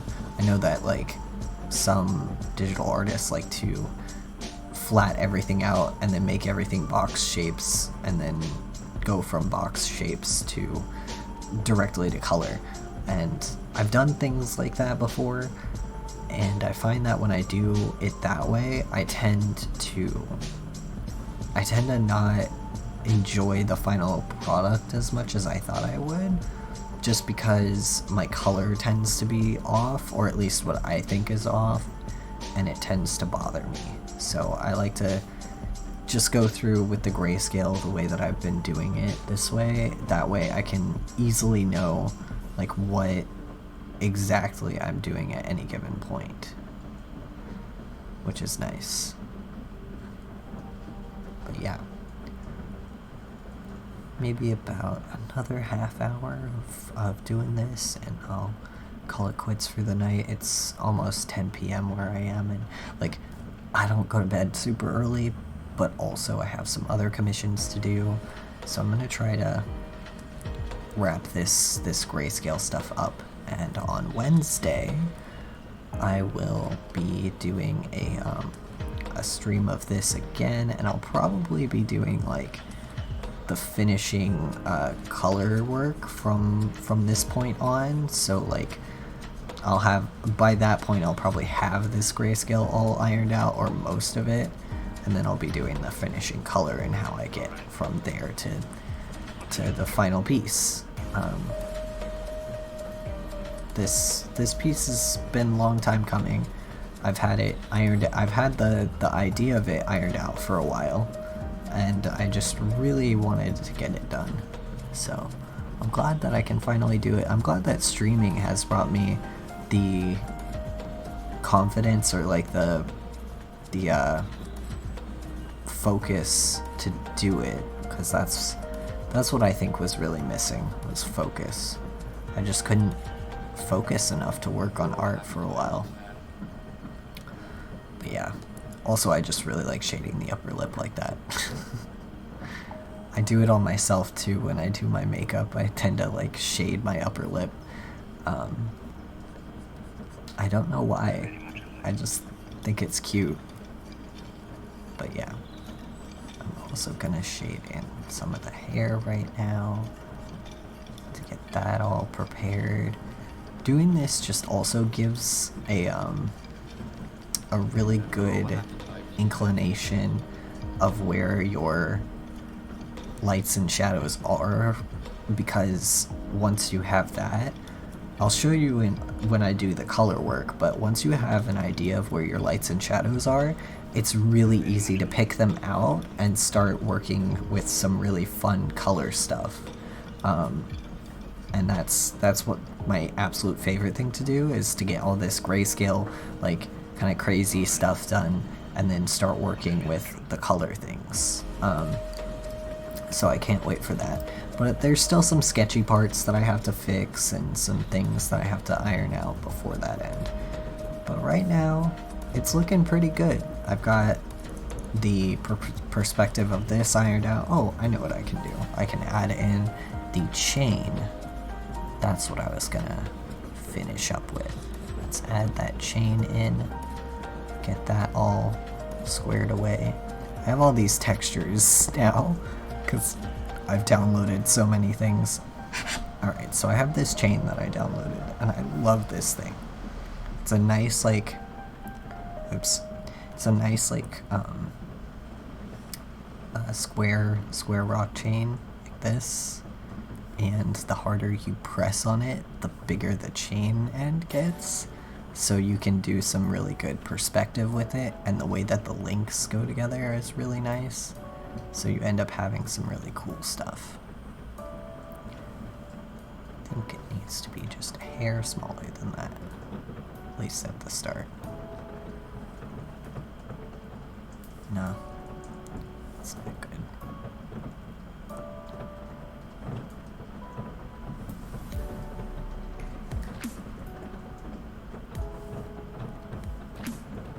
Maybe just one smaller.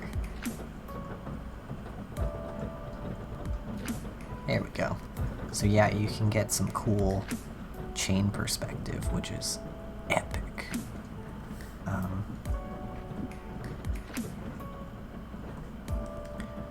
gonna transform this slightly so that it's the right.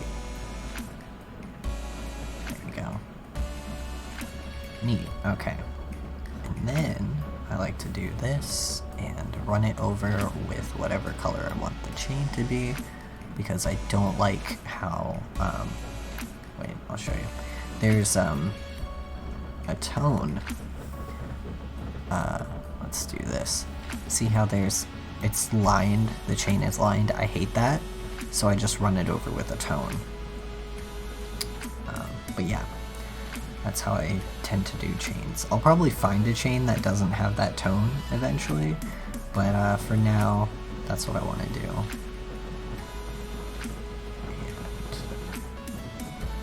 And this, what's this? Okay, that's an on top layer. I'm trying to converge my layers now because I have a lot of them. So I really want them to, really want them to stand out. That's another thing you have to be careful of.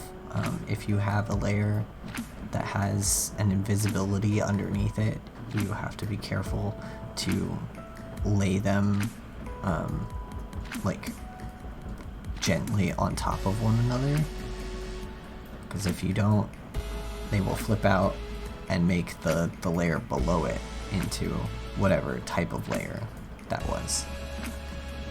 So I don't want any of these layers to be multiply layers, so I have to go in and lay them on top of each other. Oh yeah, that's right, this goes like that. Okay. Does it? Or does it go under this one too? It goes under this one too. Does it go under this one?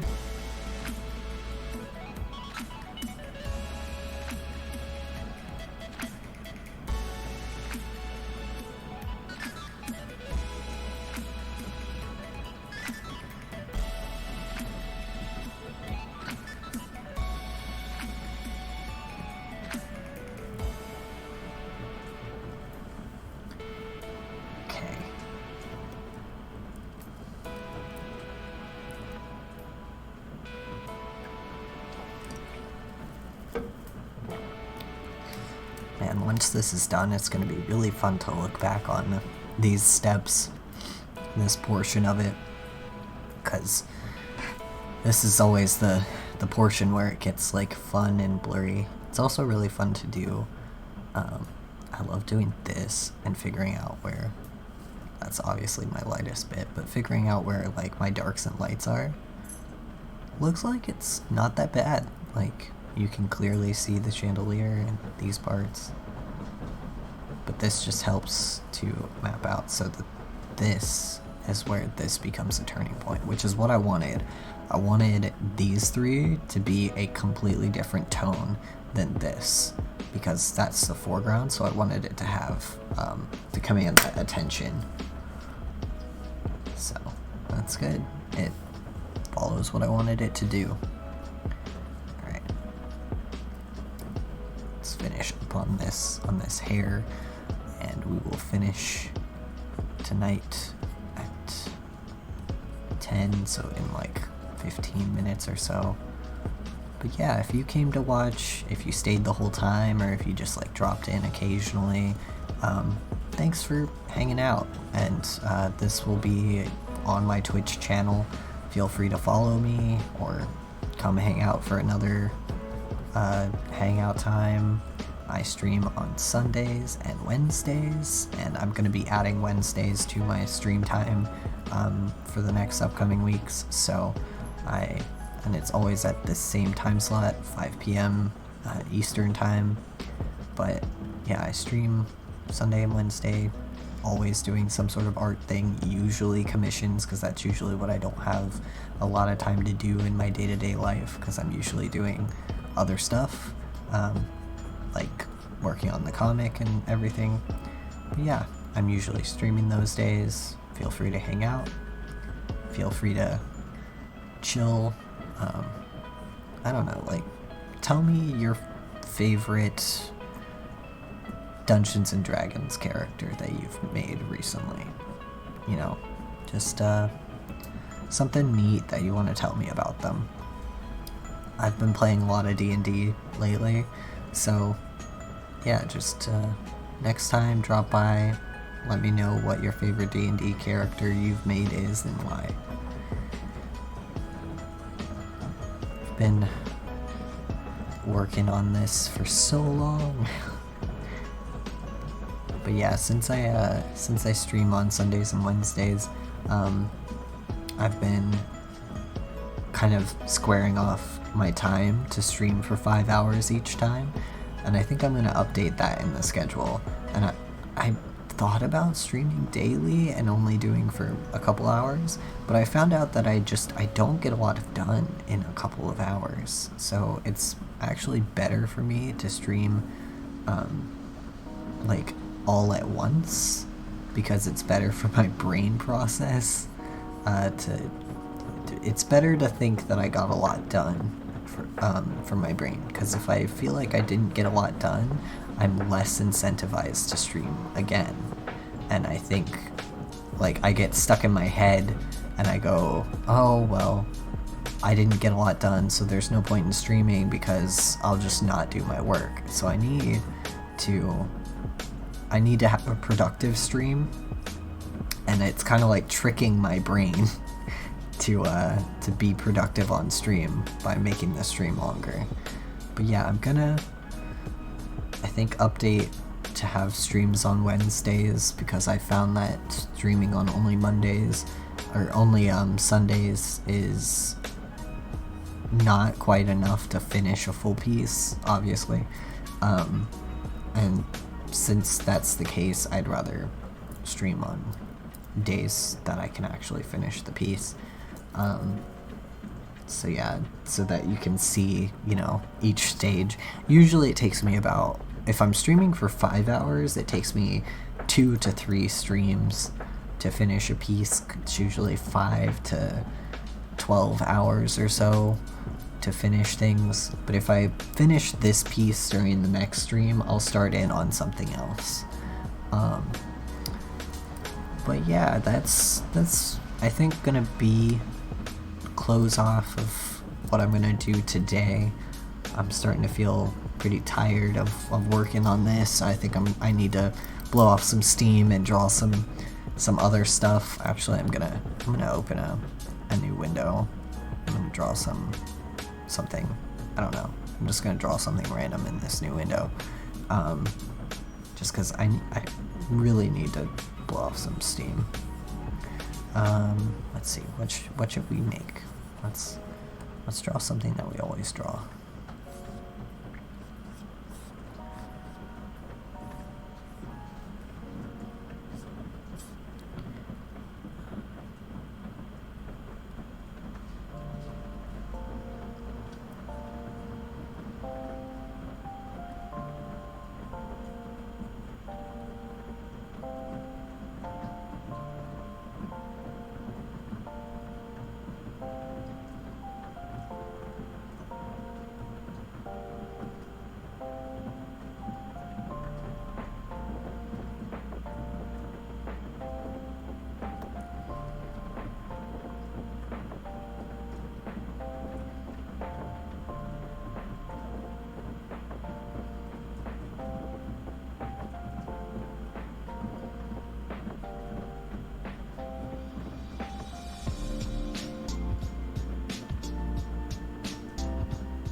that's gonna be it. Sometimes I just like to ADHD blow off some steam like that. It's nice. Anyway, yeah, if you came to the stream, thank you. And if you're gonna watch another one, thanks. You can see all the VODs of my streams on my channel. I'm going to be posting even more there, and also I'm going to be posting everything to YouTube as well, so that everything is up there so you can watch them. Also, hopefully, fingers crossed, I can get my microphone fixed for the next few, because it still does the thing where every time I walk away from it, or whenever I do the, oh, I'm gonna take a break, I'll be right back thing, for some reason my microphone always cuts out, and then I come back and sit down, and my microphone is out. So yeah, hopefully that's fixed next time, and maybe next time I can also do the stream where I figure out how to set up the, like, Clip Studio Paint a little bit easier, so that I can easily paint and not have to figure everything out, not have to go, where's that brush, and scroll and everything, and hopefully I can set it all up so it's all nice and color coded and good. But yeah, that'll be next stream. I'll see you guys there.